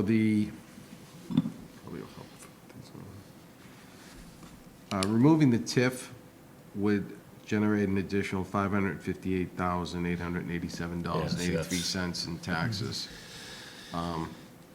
which is important because that would help that shift on the tax rate from the Yeah, residents. it's huge. Exactly. Yeah, so It's, it's pretty significant impact. yeah. And another thing that would also help us is that would add to our new growth. So when we're building our budget, we can factor that in as new growth, where one of the things, we're actually seeing some declines in some building permits, so our new growth is going to be a Declining. little bit more conservative, but this certainly would help maintain. All right. Any other? Yeah. Joey, thank you. I spoke with Joey, yeah. Thank you, Tom. All right, thank you. All right, if there's no other discussion, I go back to the, oh, sure. I don't know if this has been approached yet, but the Could you just identify us? Yeah. 12 Robinson. 12 Robinson? Okay, no, that's coming up right now. Thank you. So I think we can go ahead. There's not a quorum. Okay, and that's one fine. person was gonna, sick, I know that, so there's Yeah. 3 of us here. I think that's all we're gonna get. Okay, so just looking at the meeting, we would like to definitely, I want to hear your assessment and some of the things that have transpired that you guys have found. Have a discussion about it, and we can hopefully ask some questions. I know the board will have some input and questions as well. I think I'll come up here because I have kind of notes. Sure. And then at that time, we'll decide, as far as any public input, if there's someone that has something of value, and I see Mr. Cataldo as well is in the room, so with a chance to speak. So welcome. Since you don't have a quorum, we don't need to worry about that, but we can. Do you? There's 3 of them. Oh, you do have a quorum. Five-person membership, right? Is it 5 members? No, It's 7. I'm sorry. Yeah, so everyone's short, we're fine. So we can't deliberate. That's fine. Is this on? It is. Okay. Do you want me to just go ahead? Or? Sure, Okay. yeah. All right. So the discussion for 12 Robinson Road focuses on whether the land should be included in the historic preservation restriction in addition to the current structure on the property, which includes a house and a barn. The current draft of the restriction for 12 Robinson focuses on the building itself and doesn't say much about the land surrounding the building regarding whether it should be preserved or what development might be allowed on the land. I don't think anyone anticipated that substantial development might occur in the backyard until the recent proposal for condos came in, which is why we didn't think to specifically discuss the land in the draft preservation restriction that we've been working on for a couple of years. However, in the amendments section of the current draft, it does say that any amendment shall not permit additional residential development on the property. Elsewhere, it also says that a major alteration, which would require permission from the Littleton Historical Commission as grantee of the restriction, would include altering of outbuildings or the premises. The word premises is used many times in the preservation restriction, and the legal definition of premises is structures and land that make up a parcel of property. So there is some language already in the current draft that implies that preserving land or premises may be appropriate. I've looked at some historic preservation restrictions in other towns. Some of them include land and some of them don't. Some examples of language that includes preserving the land as well as the building include the premises open space that surrounds the historic property is important to maintaining its setting and sense of place, and that comes from the town of Bourne. In another town, under prohibited activities, it says, no other buildings or structures shall be erected or placed on the property hereafter except for temporary structures required for maintenance or rehabilitation of the property. And that same restriction also talks about preserving the preservation values and significance of the property and the building. And that comes from Wenham, where Anthony was town administrator before coming back here. Finally, language from the National Preservation Institute website includes a prohibition to erect, construct, or move anything that would encroach on the open land area surrounding the building or be incompatible with the historic or architectural character of the building. So the issue of including the land in this particular case came up a few weeks ago, as most of you already know, on a call that I had with the Community Preservation Coalition, which is a nonprofit organization that provides technical assistance to towns statewide. on the State Community Preservation Act. The coalition suggested that building new market rate housing in the backyard at 12 Robinson Road would not be appropriate at a property where state and local Community Preservation Act funds were used to purchase the property for the purpose of historic preservation, as is the case for 12 Robinson Road. Also on this call was someone from the Massachusetts Historical Commission, which is required by law to approve preservation restrictions in the state, and he agreed that considering including the land in the preservation restriction was appropriate. I believe that all of you have seen that email that was forwarded to the Select Board. I think the coalition has raised an important issue regarding the land surrounding the historic structure at 12 Robinson Road, and the Littleton Historical Commission is now considering whether to include it in the preservation restriction. The Historical Commission will continue discussing this issue at our meeting on August 10th. Okay. I'm going to rewind you just a bit, just to identify yourself so that the Oh, I'm public... sorry. No, it's my fault. So the public... Linda Stein, Chair of the Littleton Historical Commission. Thank you. And I don't know if other members of the Historical Commission want to speak or... Yeah, I guess one quick question. You obviously discussed this at one of your meetings? We discussed it at one of our meetings, but we feel that we have to discuss it further. Sure. And did you have any type of a consensus? No. Did you vote on anything? No. Do any other members have any? Yeah. Council, would you opine on whether there's other members here, is this considered deliberation? If there's only 3 members, there's no quorum. No quorum, no deliberation. Okay. So it's just speaking through individuals then? Yeah, Yep. they can do anything they want. Individual. It's less than a quorum. Yep. It's wide open. If someone else has anything to add, sure, come on up. Just identify yourself again, please. Andrew Watt of the Littleton Historic Commission. Thank So I believe in the statement that was just read, and also feel that with the use of CPA funds to acquire this property, it was purchased with both the structure and the land, that there was not sort of early contemplation of separating the cost of the structure from the land and using unrestricted CPA funds. And therefore, my opinion is, since the entire property, both the land and the structure, were purchased with historically, or funds that were restricted for historical preservation, that the land was contemplated as being part of the purchase, and therefore I feel that it should be included in the preservation restriction. Great, thank you. Okay. Board members, like to hear any questions or any comments on what's been discussed, or the email, or anything else you've had to review. I have a few that I can. I'll jump in. Yeah, so I think, just going back to, it was referenced about the CPC funding, and that's how we purchased the property, which was a town meeting vote. And when we went back at this most recent town meeting to decide to allow us, the select board was care, custody, and control of the property. The intent of our article that we submitted to the town meeting was to put a deed restriction on the home, to preserve the historical characteristics of the structure at 12 Robinson Road. And we reviewed the applicants that came before us, and never did we stick any poke any holes in the applicant that came forward that ultimately got our approval with the proposal for putting something in the back part of the property. We never made the determination that would, in fact, mess up the deed restriction on the actual structure, which is, again, what was the intent of the town meeting vote by the residents.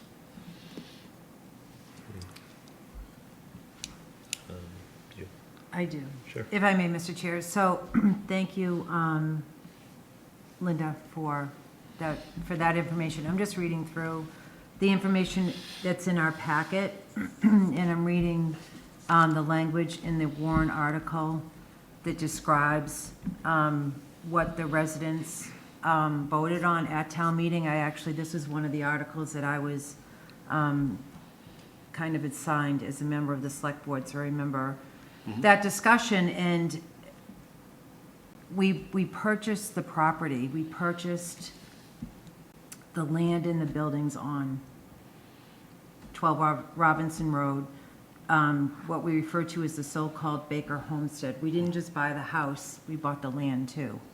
And so I'm just reading through the language, the way it's written, in black and white, just saying that, you know, it spells out the book and page of the parcel, the assessor's map, and it says that the parcel shall be under the care, custody, and management of the select board, Board of Selectmen, and held for purposes of historic preservation under Mass General Law, Chapter 44B. I just think based on the additional information that's been brought forward to us, that there is a strong argument that the historic restriction is not only limited to the house, but the parcel of land itself. So I'm just I'm glad the town council's here, because I'm just kind of interested to see what his thoughts are on it. Okay, Mark? Well, I was actually going to ask that, because I'm reading the article here, and it refers to the parcel all over the place. It doesn't actually refer to the house. Yeah. So does the parcel mean the lot, or does it mean the house in that case? Yeah, let's get to the town council first. Let me just, I just want to add, there's a couple things. Concerns previously, how this wasn't identified, through conservation. Certainly you were part of a conversation when we were doing this. And town council and our board, when we went out for this, this was not discussed, nor was it a concern. So I guess the issue I have is, would there be a concern if Classic Construction, here's where I'm getting into, if Classic Construction had won the bid, are we discussing it, and would they put a restriction on now? They can't do anything besides work on the house. They can't touch the land. We'll get town council involved, because I'm curious. I'll use Durkee Estate as an example, and it's kind of a weird example, but if someone, if the town had to purchase Durkee Tree Farm, would we, it's a historic building, and put a historic restriction on it? I can't believe we're historically restricting the entire property. So how big a property gets restricted, and how small one gets restricted? If it was 2 acres, 3 acres, 100 acres, would we restrict the 100 acres? So I'm just trying to get my arms around the legal part of this for certain, and that's definitely where I want to hear from you. I'm just frankly a little bit embarrassed that we put this forward out to bid. We had bidders come in, and this, literally this week, is the first I'm hearing about it, and that's a concern. And I don't know if it was an uproar of what might be going on there, or I don't know if it was everything's based on fact or opinion. I'm hearing a lot of opinion, and I value the opinion of your board. It's important, but I also understand what we did and what the intent was. I can honestly say the homestead language certainly holds some weight to me now that I see it. But in all honesty, any discussion I had with members of the community, with anyone, up until a week ago, we were only talking about that building and that structure. So this is why it's a little confusing to me. So please. Can I add one thing? Sure, Linda. So I just wanted to mention that during the RFP process, the Historical Commission did provide our recommendation. Yes, yep. You did not choose to follow our recommendation, which is your right. One of the reasons we made the recommendation we did was we felt that the other candidate, and this was in our recommendation to you, it said that candidate would have the least impact, the smallest footprint on the historic character of the property. Yep. So. No, absolutely. And that opinion was weighed heavily by the board. We were obviously split on the decision for that. Our discussion as a board more centered around both doing a good job of preserving the structure and what we thought that the town center, vibrant-wise, looked like, and how we were looking at it moving forward. So And we made a decision on that point. So this is completely separate. This is kind of out of right field for some of us. And I know there's a strong argument on both sides. I do. And I would, there's got to be a legal piece to this that hopefully it puts it in black and white, but I have a feeling there's going to be a gray area here no matter what we hear, so. I can just jump in, just before Tom gives his opinion. I will say that even in the presentation that Ms. Napoli did at town meeting, Yeah. the word parcel is certainly used in there. Yeah. But anytime we did any tours of the property, it was of the structure and preserving the structure. And, Yeah. you know, so the way we presented it to town meeting, in my opinion, and I believe it was the intent of the entire board, was to preserve the structure. And I appreciate Linda's last point about, you know, the least impact. That's an important clarification. But I think our intent at town meeting and the vote of town meeting, the perception was that we were putting in a deed restriction or allowing us to sell it with the deed restriction so that the home was preserved. I agree that that was probably the intent, but the article actually says parcel. It doesn't say, all over it says parcel. So your intent might have been one thing, but the language might be another. So that's clarification. Well, that's oftentimes, you could speak to intent, I mean, when it comes to a bylaw or whatever. Yeah, so thank you, Tom Harrington, Town Council. So, a lot of questions, a lot of good questions. So, Mark, to go to your question first on the drafting, and I think Cindy, your question too. So we always use the most expansive language we can in the warrant article, so that we want to include everything. That doesn't mean that that's what we need to preserve. So here are our rules of the road. We bought this property with CPC funds. Yes. We need to put a restriction on it. If we sell off a component of it, that money needs to go back into the CPC fund historic bucket, right? So we can't profit from it. The town can't profit from it. The fund must receive whatever we get. And even, you know, I think we bought the property for $250, and I think there's a proposal to pay us $300. That all that $300 has to go back, and we have to walk away with a restriction. But the restriction is not. The restriction can include everything, but it doesn't need to include everything. It can be limited to the structure itself. So it's. I think, actually, we don't have a legal problem. We can do what we want legally. We have a political problem in that I think there's a difference of opinion in what's to be protected. And we, you know, the Historical Commission is going to need to approve of the restriction. And the state is going to need to approve of the restriction. And I understand Linda's conversation, and I appreciate her wording that the Community Preservation Coalition thinks it's appropriate. I have no doubt that they think it's appropriate that we protect as much as we can, and I understand that the state said the same thing, and I appreciate that they're probably likely of the opinion that it's appropriate to protect the whole property, but that's not what the law requires. And we've confirmed that with the Department of Revenue. And the Department of Revenue is you know, kind of the highest authority here on the use of CPC funds.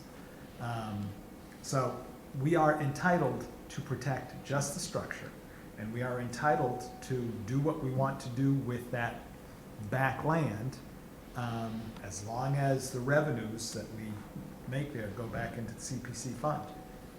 But again, if we're going to get a restriction, we're going to need the Historical Commission to approve of the restriction. So there's still a give and take here. So just to clarify here, then, as a town meeting voter, when it says that we're acquiring this parcel, we can say for historical preservation, we're still in the clear when the town meeting says, you said parcel, but now we're not protecting the parcel, we're protecting the house.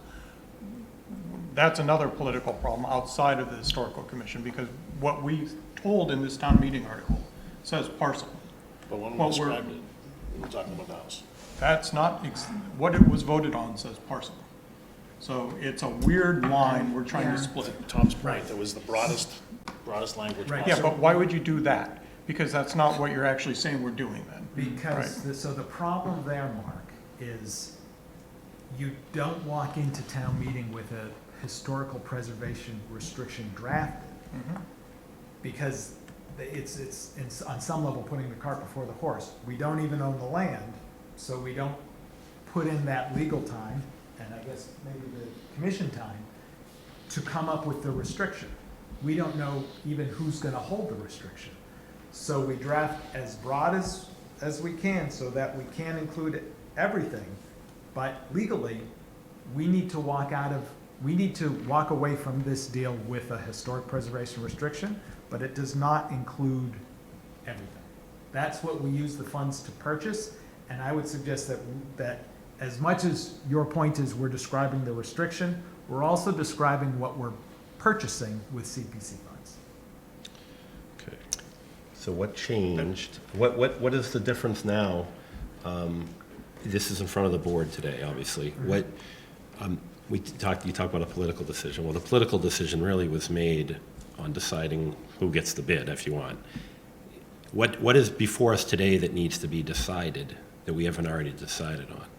So you have awarded the bid subject to Correct. negotiations, right? Yep.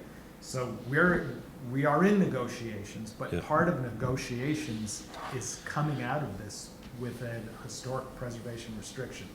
We need to know what we're restricting so that when we convey the property, we're making sure we hold that back, right? So, Yeah. you know, if a conveyance is 10 sticks and 2 of them are the historic preservation restriction, Yeah. we're handing over the 8 sticks, taking our money, but holding these 2 so that Yeah. we can protect what we said. So that's through negotiations, but where we've already seen the two proposals in front of us, which discussed what was going to happen there. And those of us that voted for the Cataldo presentation valued the need for downsizing of residents, elderly perhaps that want to move in, not necessarily in financially strapped for sure, but definitely in a walkable area of the common. And all those decisions went into making whether anyone on this board chose Classic or the Cataldo presentation. So that all happened already. So to walk back and say, well, now you can't put anything on that property, I have a hard time now, because now my vote, I have to go back and really look at this and say, well, to the Cataldo, that presentation, that can't be done. And we're doing it negotiation after we've already chosen it's backwards. It seems like we did this backwards. It is discussion Can- dependent. Yeah. We don't have to take any action tonight. Well, I know tonight, but Or at all. this adds a lot of a complication to something that probably should have happened before the RFP even went out. Right. I- So, yeah, if I may, Mr. Chair. Certainly, there was some language and details I think we didn't pay enough attention to, personally. But can I just ask, the paragraph on the top of page 3, to see if the town will vote to authorize the select board to sell the parcel of land at 12 Robinson Road. What town meeting was that voted on? What article was that? Was that the most recent town meeting? For us to sell was, Yeah. for us to purchase with CPC funds Yeah, no, was I 4 understand years ago. that. Yes. Yeah, to purchase with CPC was 4 years ago. But now I'm just looking at the language that we put in to just sell the parcel. It says to sell the parcel of land at 12 Robinson Road, shown on Assessor's Map U07, blah, blah, blah, Mass General Laws. And on such terms and conditions are acceptable to the select board and subject to a historic preservation restriction in accordance with Mass General Laws. Again, so we did it when we sold it, when we acquired it, and we did it when we sold it. We talk about a parcel of land, putting a restriction on a parcel of land, not just the house. But we also talked about selling it. No, I know, and that's what I'm saying. So then we're gonna sell the parcel of land now, subject to the restriction. So I just look at it, just looking at this language and these details, I totally understand both positions. Yeah. Right. And where everybody's coming from, I totally get that. And I think I just don't know that we can unring the bell, I guess in some respects, based upon. Well, I just want to make sure we're not discussions. legally bound, or we're not. And I guess that was gonna be my other question to town council. We're not jeopardizing ourselves with the CPC or anything like that in the event that we do go forward with the proposal that did come before us. We've spoken to DOR. And they're fine, They're fine with that. okay. I just, Mark and I were brought into this, obviously. I think this was our first meeting. We had to vote on this, right? So, and we kind of delayed it. So, it doesn't sound like a whole lot of this type of conversation even happened before May, right?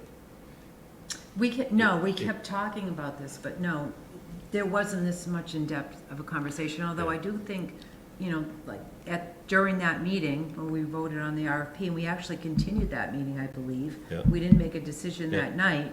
There was plenty of opportunity for discussion. Right. Maybe just, Well, that's what I referred to Yeah. earlier. We went out to the site and walked it, and I didn't, when I think of a historical restriction on different properties, I picture there's a monument, something happened at this monument, a grave.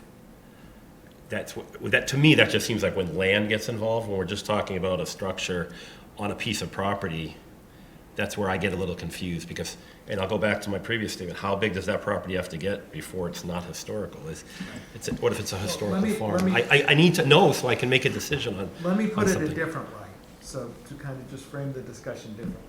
Yeah. So we are often asked, "Hey, can we use CPC funds to buy that piece of land? It's vacant. Yeah. But we don't want to use the open space. We want to use the historical bucket. We got a ton in that bucket, and that's what we want to use. And we always say, what is historical about that land? I will, kind of giving an example from no particular town.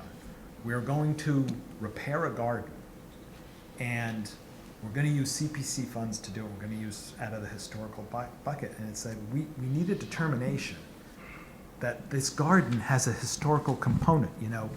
George Washington planted those peonies, or something significant happened here.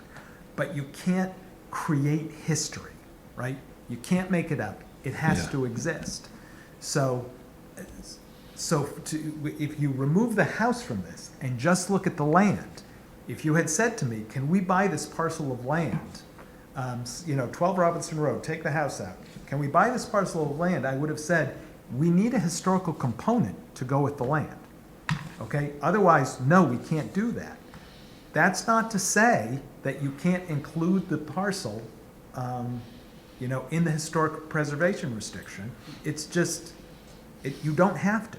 And to me, it's almost two different components. right. Yeah. Okay. I just wish that this board and some of this information was available. In the 2 weeks that we had to review all of this information, it absolutely was not, it never dawned on me or was ever brought up to me. Visiting that site with residents, the only concerns that were brought up were which RFP we took, and that was pretty much split 50-50. I mean, you can choose that. Everyone had their own opinion, so May I ask a question? Yes, please. Is there, in discussions about whether it be the Cooper Farm property, where there was some questions about the deed and purchasing or whatnot, the language in that deed was referenced as parcel as well, if I'm not mistaken.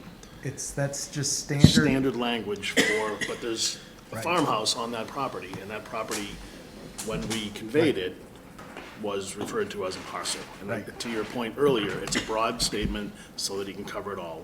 Whether we didn't convey that property and we kept it, and we chose to raise the house and use the land in the term parcel that, can be determined as. To me, parcel does not indicate a vacant piece of land. that's kind of my point, because there's many deeds, and I thought I had my own deed on my iPad, but I don't. I was gonna bring it up to see if I could make that point, but I think that's standard language. Right. On a, whether it's purchase or sale or a deed. Right. In real estate transactions. Right, a lot of land or a parcel of land. And to me, that, in either case, it is a defined piece of land, and it's defined by a meets and bounds description, right? So we can define the borders of that. So that's the legal piece to this, right? So there's really three things, you know, the legality of what was done. That was the first concern, obviously, of this board, for me anyway. I can speak for myself. Did we do everything right? Dishonest? No. We made a decision based on all the information we had, you know, so that's kind of my thought process when I first saw this. Did we do something wrong? And that's still, it's still wavering in the back of my head, because I almost think that the Historical Commission, this should have gone through a little bit differently than it did. We should have been able to weigh some of these factors a little more heavily, perhaps. That didn't happen, so now we're left with what we are left with, and I think, I mean, I've belabored the point enough. I mean, so you're going through an RFP process. Yes. Right? So you've awarded the bid. Yes. Subject to negotiations. Negotiations will either succeed or fail, and then you'll have Yeah. another decision to make. Right, so part of these discussions now, though, are going down a path that we probably weren't going to go, and that was, hey, you can't put any other structures on this property. You can't tamper with anything else on this property. And that's a big change to what even Classic was planning on doing, because if the negotiations fail with Mr. Cataldo, who's in the room tonight, because of something like this, because it literally hits the core of what he was trying to do, and why.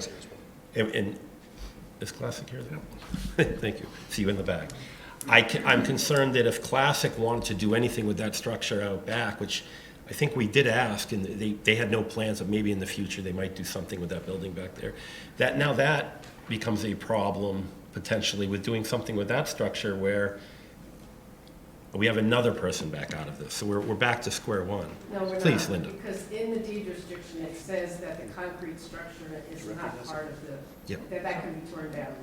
So can I, changing this a little bit, so if we were taking this same property and we're putting a conservation restriction or an agriculture restriction on it, would we be having this exact same conversation? Or would it be a different conversation, if they wanted to do something like this? Oh, that's an entirely different conversation. So why? Because So they're a both- conservation Use. restriction by It's the its use. terms does, Okay, say agriculture restriction. It's a use. But they are restricted on what they can do on it as well then, right? an agricultural, yeah, you're restricted to an agricultural use. Yeah, but that doesn't, but you're not preventing them from building something out, doing something as long as it's agricultural? So what Yeah, I he's mean, not it could be doing an is- agricultural but what outbuilding, yours- yeah. But what Cataldo's proposing out back isn't historical, so it's kind of a weird split, isn't it? Or am I missing?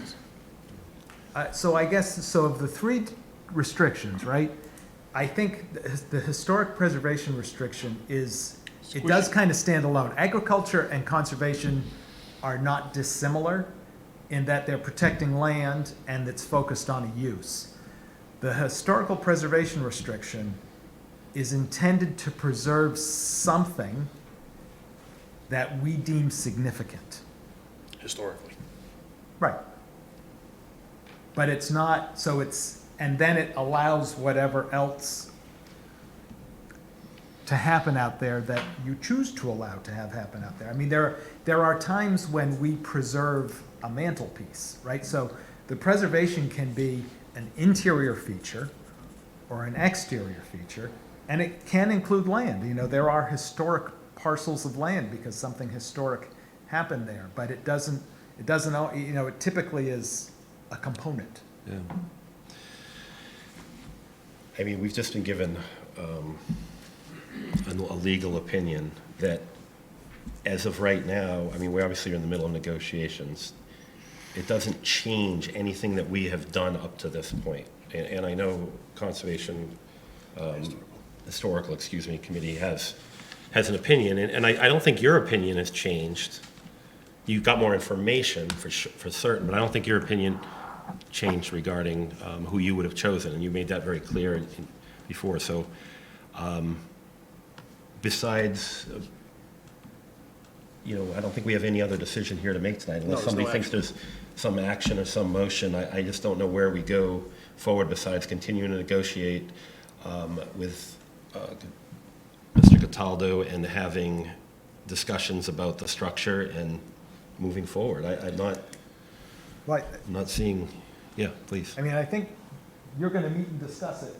Yeah. Meeting next week, right? This week. This week. Wednesday. So I think, on some level, we're waiting for more information Yeah. from the Historical Commission. So I guess that's the piece that could play into this role if the Historical Commission deems to place a historic restriction on the land. I don't know how that works. I think I'll probably have to sit with you guys to see how that works. It changes a lot of things that I wish we had done before we went out to RFP, because it literally changes, it destroys negotiations on many levels, and it also, I don't know who would have come forward. We might have got different people even coming forward for the RFP. So that's what I mean when I say I think we did this backwards. It's unfortunate. I did want to give Mr. Cataldo a chance to speak if you wanted to.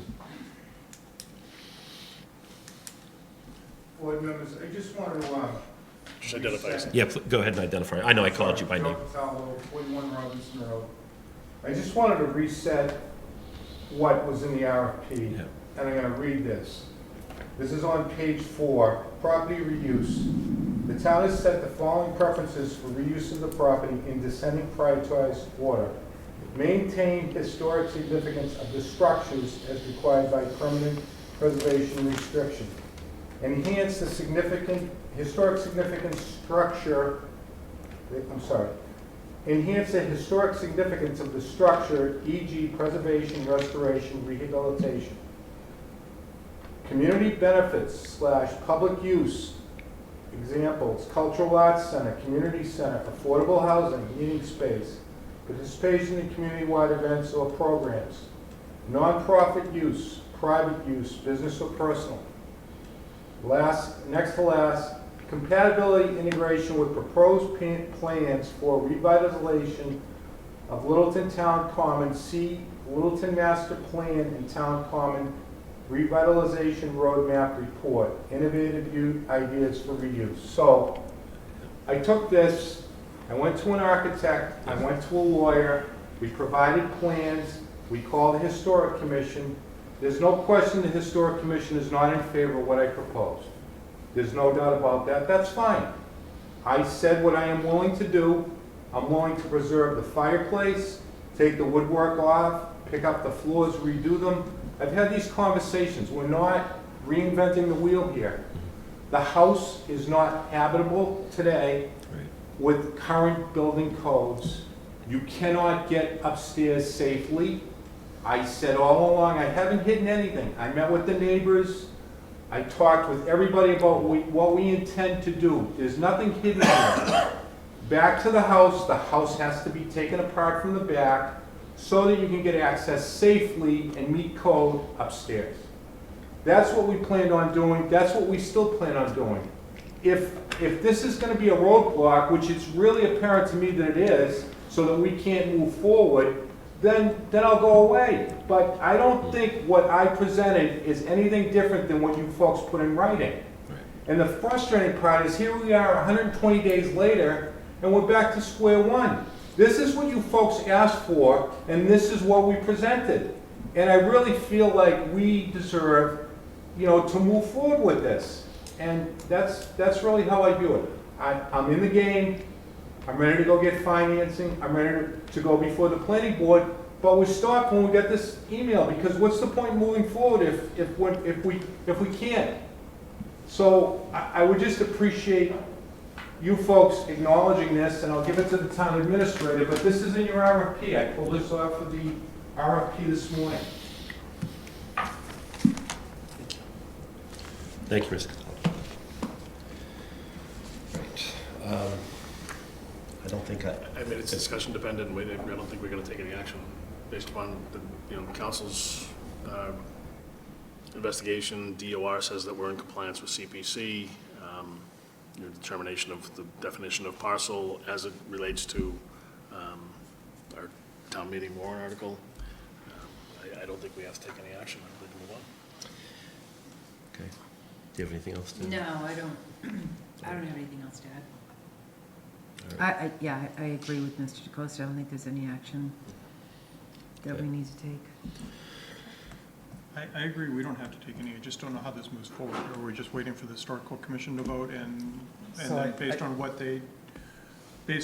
their determination, then we may be taking action? Is that the? Yeah, if they approve the historic preservation restriction on the structure and not on, but allowing the RFP proposal to move forward, then we can draft the historic preservation restriction.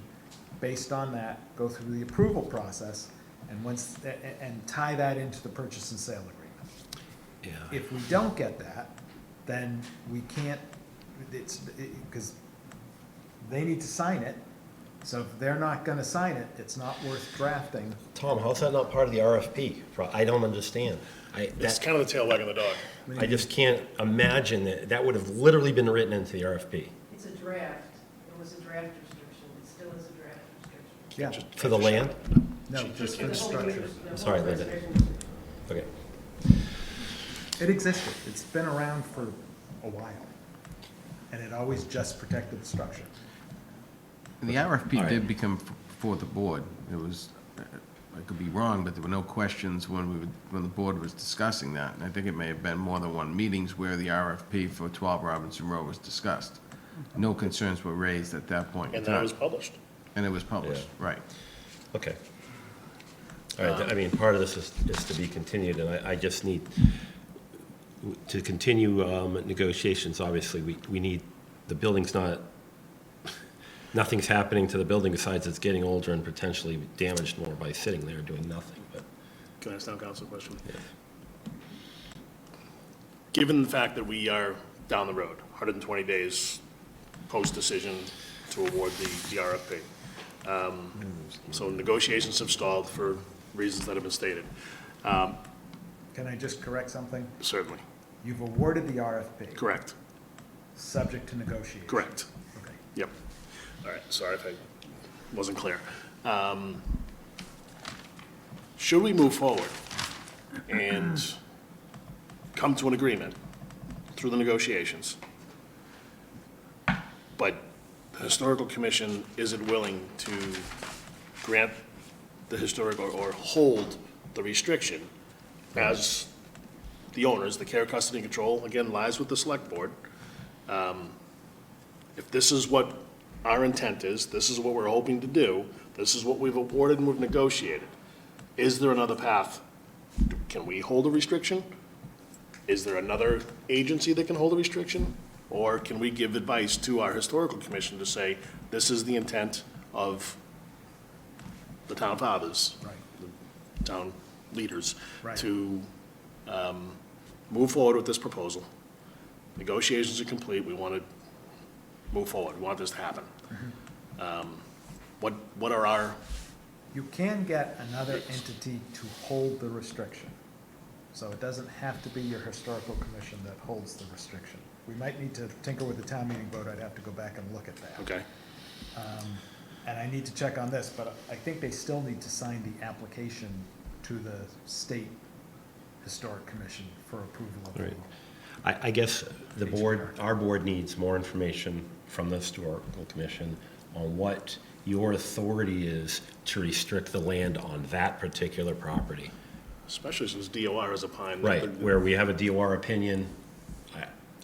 I need to know that. I think this board needs to know that because it is a major part of the negotiations on whether you're just restricting it to restrict it because it's, this house happens to be on this piece of land, or what is the significance of that piece of land? And if you are going to restrict it, then obviously that is going to change negotiation strategies, everything on how we move forward.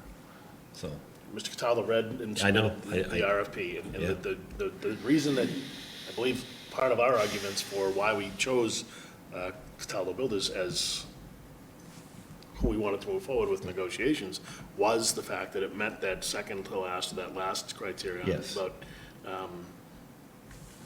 the master plan and, fitting into housing and Yep. walkability and vibrancy of the common Right. area. So that's in there. So I guess I would charge council or the town administrator to figure out how to make this move forward. Hopefully it'll be with our historical commission, and they'll move forward knowing that that was our intent and these are our wishes, and that's how the RFP was written. Yeah. To, open the door to be able to do exactly what was submitted and was awarded for negotiation. So I would charge you guys to try to figure out how we get through this negotiation or move on. Okay. Mr. Chairman. Sure, the Mr. RFP, Cataldo. Clearly, the deed restriction clearly listed what the wishes of the Historical Commission were with respects to the repair of the house. Yes. It outlined those. I don't understand why we have to get stuck in the mud. If we're willing to do those items, which we said we were, why can't we just negotiate a purchase and sale with the town? That's what we're prepared to do. If the Historical Commission comes back and says, well, we want to do something else, that's not what was in the RFP. Right. Right. I understand that, Mr. Cataldo. That's the concern that I have, and I think the board has. So this is, we obviously can't just make a decision here tonight because there's some things that the Historical Commission has to do and they have to vote on. I guess my point is, what decision has to be made? Yeah. If it's in black and white in the RFP, what you want us to do to repair the house in keeping historical. I mean, what at this point additionally needs to be decided? Yeah. I didn't read it that way. Well, I didn't think anything either until tonight, and now I'm not sure. And that's where we're So I at. guess what I have to tell my attorney is that we're on hold until Attorney Harrington says we can move forward, because what you're now saying is the RFP that we both bid on isn't really what everybody wanted. Yeah, I'm hoping that's not the case. But it sure seems that way. So I would encourage you to also go to the planning board and make sure that there's. I can't go to the planning board. I don't have a signed agreement. Well, how do you know that how do you know that if historical signs off that we're not here in another month with the planning I've board? had conversations with the planning board about what we intend to do. And they said instead of 2 units in the rear, they wanted a duplex instead of 2 single-family units. And we said, fine. But that's when it stopped because we Yeah, can't go that's forward. forward. That's planning and that's forward. I understand. I just don't want to be in this situation if we can't have these ever ongoing hurdles. I'm truthfully surprised right now that we're in this situation, because it was black and white what we were both bidding on. And I thought we checked all the boxes. And evidently, because some folks don't like that, we're changing that. Can I add just one more thing? Yep. So we still own the property, but when we were trying to think about what we were going to do with it, we had the cultural council at one point had all kinds of great ideas and did a presentation and talked about putting in parking out back and maybe repurposing that building out back, and we even had some conversations with Jim Mon from Northern Bank and Trust, and they were talking about maybe doing something with the house where they could do some affordable housing or something, but again, using parking to make the common area more walkable. So that was space that we owned. We had care, custody, and control of that. We had talked about literally paving that backyard. So, I mean, talk about not preserving the historical Right, value getting the of cars that off the property. street from the dental office. Making that happen, but I mean, it's, at no point do I recall us looking at the land being part of the historical restriction. Everything we did, from purchasing the property for $250,000 a few years ago, to presenting it to town meeting to sell it or put it out to bid was focused on preserving the historical value of the home. You know, whatever we want to call that home, the Robinson Roadhouse, the Baker Homestead, or there's all kinds of other names that it's been called as well. So, and unfortunately, we don't have like a historical district that doesn't fall into that. There's no, you know, like you said, plaques or anything that record the historical happenings at that property. But, I mean, I think that we need to move forward. You know, this is something that we've made a decision on. The RFP was awarded for negotiation, and we're in those negotiations, and we should be able to continue to make those negotiations happen. And if the negotiations stall for other reasons, so be it. And then we come back to the table and we try to figure out whether Mr. Gannon's still interested for classic construction, or if not, then we have another bid we have to go to. I'm in agreement, so I think that's probably all we're going to get here tonight. We're going to continue with our negotiations moving forward. I don't know. I will take, if you have one question, Yeah. please stand and identify yourself. R.J. Ledger, Yep. 305 King. The part that intrigues me about this is the state, how the state got involved. And I wanted to ask about the Massachusetts Historical Commission and what sort of a monkey wrench, if you will, they put into this to bring us here today. So I wanted to find out more from you, if you know anything else, about what the state, what kind of qualm they had. Is it because you use CPC funds to make the purchase? Yeah, yes. I guess that would be the question. Linda, please. Linda, wait, Linda. I spoke to them. Linda, you just speak through through me, please. I'm sorry. Thank you. I just wanted to respond to what he was saying. Sure, through the chair. So I was on the call with the Mass Historical Commission. They have not You called. weighed in on this property. They simply said the land can be considered for the deed restriction. That's basically all they said. They have not made a judgment. The Mass Historical Commission has to approve the deed restriction. So, Mr. Legend, Mass was called by Ms. Stein. Well, no, I did not call, well, I called the Community Preservation Coalition to ask them one very simple question. It turned into a much wider discussion of the community preservation. That's how the state got involved. And my experience is that the state very much listens to the local community and what you want. So it's not that the state's not, in my opinion, the all-deciding factor. Yeah. I'll go back to, I'm going to say it, I don't think anything's changed to this point. Everything that was brought up, I think the Historical Commission already gave their opinion on before we decided on who we were going to award this to, or go into negotiations with. And I believe that their opinion was also based on the use of the land and how it was going to be used. And we still made the decision the way that we did. So I'm convinced that we should just continue to move forward with negotiations unless some authority comes down and says, cease and desist. So that's what I believe, and that's the decision we made, so. I mean, you're not gonna please everybody. This board was split, Robinson Road was split, the town is split, we can go down this a million times, but we made a decision, and I think in good faith, we need to continue negotiations. I'm sure Mr. Nordhaus will have something to add, so, but, that's where I stand, so, thank you. Thank you. Thank you. Whew. All right. Let's move on to, where are we at? I know we've been jumping around a little bit. I think I'm 10B? 10C? 10C, discuss and approve temporary working out of class for Assistant Town Treasurer Kim Kuo to grade 12, step 1. Go ahead, please. Thanks, Mr. Chair.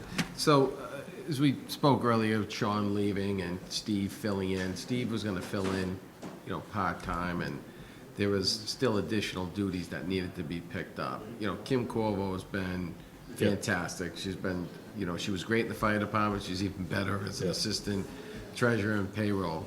what we'd like to do is, in recognition of the additional duties that she'll be doing until we hire a town treasurer, to just give her a temporary working out of class at the treasurer's rate, which is a grade 12, and putting her at a step 1. And again, it'd be temporary until we hire a full-time treasurer. And she's currently what? She's currently a grade 10, step 6, I believe. And Sean was That's a 12 Yeah, step. that's right. Yeah, Sean's up there in the pay scale. Let's discuss, any sorry. discussion on this? I think this is our policy that basically says that when an employee is absent for more than Yeah. a period of time. Out of class. I guess the only difference here is we have Steve coming into the office, but it absolutely, her work has to expand to cover some of what's going on. So I know Steve's working on a lot of other projects as well. Yeah, to that point, Gary, she's the only one right now that can actually do the transfers in the bank, because it takes a period of time. Right. to Her munis get- knowledge is Yeah. probably one of the best in town. I mean, many others lean on her as the subject matter expert when it comes to munis, whether it be payroll or, like you said, transfers, that kind of thing. I think that as long as it is an out-of-class temporary, and then if it gets to a point where, more responsibility is levied upon her, and we do hire somebody else, that they can make a justification for some sort of other increase for her and advocate for her, so be it. But I think that at least for an interim basis, I think it makes sense. Okay. Cindy, you have anything? No. So my only question is on the motion then, should it say interim or something because it just says it says working out of class. I assume that implies the interim part, but should it be more explicit? Or is there anything else that needs to be in there? I think it's okay as it stands. It's just for us to have the backup documentation that the board supported the grade 12, step 1, just for audit purposes. I think working out of class, that ties right into It's the implied. interim component, Okay. so. Yeah, great. All right, I'll look for the motion. Move the select board vote to approve working out of class for assistant town treasurer. Sorry, Ryan. Kim Corvo to grade 12, step 1, effective August 15th, 2022. Second. It's moved and seconded. All those in favor, signify by saying aye. Aye. Mark? Take it in? Aye. Unanimous. All right, D. So the select board rules, Yep. regulations, and policies is I mentioned at a previous meeting, to take small bites of this big apple. And the first one was really just changing select men to select board. Yep. And then incorporating the policy that Alicia brought before the board for the last meeting. And then it'll have the updated cover sheet with all the correct boards that at least starting to approve this. We're gonna have a lot more that comes before. I think Ed mentioned that he's looking at his policies, and Matt's looking, Chief Penard is looking at his policies. So, I'm expecting at least maybe once a month, maybe even more frequently. Michelle's looking at some. HR. Yeah, so we're gonna really attack this, but it's gonna be small bites of the apple at a time, and this is bite 1. Yeah, great. And I know this is one of the, select board members' goals. I know Cindy, it was one of your goals as well. Right, so- yeah, Mark and I are Yep. gonna work on this. Okay. I just wanted to ask one thing. So according to our own procedural policies, we're not supposed to vote on a change when it's first presented to the board. Second reading. So, We need to do it next time, you mean? yeah, we're supposed We to have to present dwell it and talk about it. Okay. And this could just be my memory, but the last time when Alicia brought this before us, did we actually wasn't there an issue with us not actually having the policy that we were supposed to be reviewing? Or was that It was 2 ago, because was remember, 2 she ago. couldn't, I think she wasn't able to come and wasn't able to speak on it, so we Yeah. tabled that for another week, for the next meeting, so when Okay. she was present. Yeah, so I'm just trying to remember if we actually had the whole policy in front of us and had any questions for her or whatever, but just because of our own policy, we're not supposed to vote on it I think we have to, at the same meeting. second that- reading, yeah. So I'm just trying to think as far as what you were just saying, Maybe Anthony, that's, like, yeah, maybe that's a change the board maybe we wants to should do. change that well, I mean, I think in some respects it's good just so it gives you time to absorb it No, and some- talk you're right. about it. Yeah, But as far as what yeah. we're trying to accomplish here, it could be kind of like a Yeah, I drawn guess, out process, you know? I guess there's a don't know. difference between substantive changes and Exactly. pen and ink. This is a pen and ink change, right? Right. When you're Well- talking changing selectmen to select board all throughout the document. Right, things like with the that. exception of the policy, that. The financial policy is it's definitely pretty- a relook. It's, yeah, it's pretty lengthy. Yes. I just don't know if anyone even has any questions about it, or, I mean, I guess my bottom line question is, do you feel as a board, we've already talked about it? I guess we did when she presented it, right? Right. If we had any deliberations, we had an opportunity to read it going up to that meeting, it was in the packet, so. Right. I mean, I think we So could is argue that this is our second Right, reading for and that then, one. so to Gary's point, like just changing Pen and select ink. board, selectmen to That's only whatever. really, because you already approved the financial policy. That's that what we I had, was so just then- trying, think we can- that's what my was roundabout This would way be of the getting second at meeting. that, I'm sorry. Then we take on the rest if the pen and ink changes. Yeah, and the other I think we change take is it with that, just yeah. so minor. This is It's just- just, you know, it's, Chase has been off the board for a while, right? And he was one of the ones that Well, was that's the listed other on thing too, there. Anthony. I Keith mean, Burton do you was think still- that's something that needs to be, yeah, I guess it can just, this doesn't need to go to town meeting, right? Or it No, does? no. It's our policy. And this Yeah. is something where every So- year the board's supposed to, one of the things is review your policies, Yeah, and then add, even just take take away. a new vote, just to update, Yeah. if anything Oh, else, just the and- board. Yeah, that's no, adopted. and I totally know, I know that.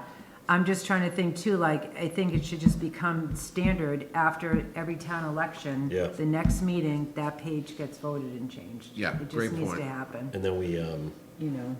this policies really throughout the year for sure, quarterly, monthly, we should probably have it in front of us addressing, you know, we talk about all the time, you having to come before the board every time that there's a donation. Is that in Maybe, here? Is that you changed know, in here? Maybe we The should. gift No, donation? no, we haven't No, changed maybe any, we should- we haven't done that's what I any mean. change like Okay. that, but we will You know. Yeah, bring 'cause that something was one forward. we Put a talked limit on about it, like the 42,000, that she needs to come in front of the board probably, discussion, but I think Yeah, no, there's, we need more discussion on there's that. a lot of them. Okay, all right, I just, that was, Yeah, like even that change that you mentioned, Cindy, do we need 2 meetings if it's just the board to just adopt those new yeah, policies? exactly, yeah, I know. Maybe we should spell that out in the policy. Yeah, Okay. exactly. Yeah. All right, so what do you think? Yeah, yeah, I'm You're totally fine with that. I you're just, comfortable. Move yeah. the select board vote to approve proposed updates to the select board regulations and policies as read, or as printed. All right, Mark, did you have anything? No. Second. Seconded, besides seconding, it's been moved and seconded. All those in favor, signify by saying aye. Aye. It's unanimous. I tend to get slap happy as it gets later. We just finished, right? One No, more we have thing. Tenny. Review the select board meeting schedule. Oh, all right. So this is ties into town meeting and really it takes you right through to the end of the calendar year. It's all of those first 6 meetings, 6 meetings up there are really tied to town meeting, then the classification hearing, and then I added your normal 5th and 19th meetings for December. So the meetings in November, December on the 1st and 3rd, These- just because of holidays? This, the 1st and 3rd? The 7th is the 1st, Yes. and the 5th is the 1st, so. Yes, We're just trying to well, it avoid- ties more to the tax classification, because we have to set the So many rate dates. for DOR. weeks. So that's when you have to, we pivot away from our normal, regular schedule, because there's, and this is not all the meetings that you're gonna have. You're gonna have The some finance- FinComs, and financial you're gonna get into budget meetings, so this is just select board business, Okay. And you only carried it out to the remainder of this year. just till the remainder of this year. Good. I think there's only one conflict, right, with the Patriots Monday night game? No, I think, I don't think there is. Oh. You haven't put August 22nd on here oddly, but, I mean, that's, We already proved that at the prior Oh, meeting, okay. August. So we went right up and through the end of August. all right, I will miss September 12th, just to let everybody. Look for a motion. Move the board vote to schedule regular meetings on dates posted in the packet. Is that legal? Second. Sure. Been moved and seconded. Discussion, all those in favor, say aye. Lot of reading tonight, Chuck. All right, A lot of reading today. that was unanimous as well. Motion to adjourn? I think we're looking for a motion to adjourn. So Let's go to moved. business. Second. Been moved and seconded, moved by Cindy, seconded by Chuck. All those in favor? Aye? Aye. Aye. Okay, thank you, Littleton, and we'll see you on August 22nd. Stay cool. All right, Did we thank you. get all the licenses and everything back? Did everybody sign all Well, the made its way licenses? around. Yeah, they're all right here. Everybody got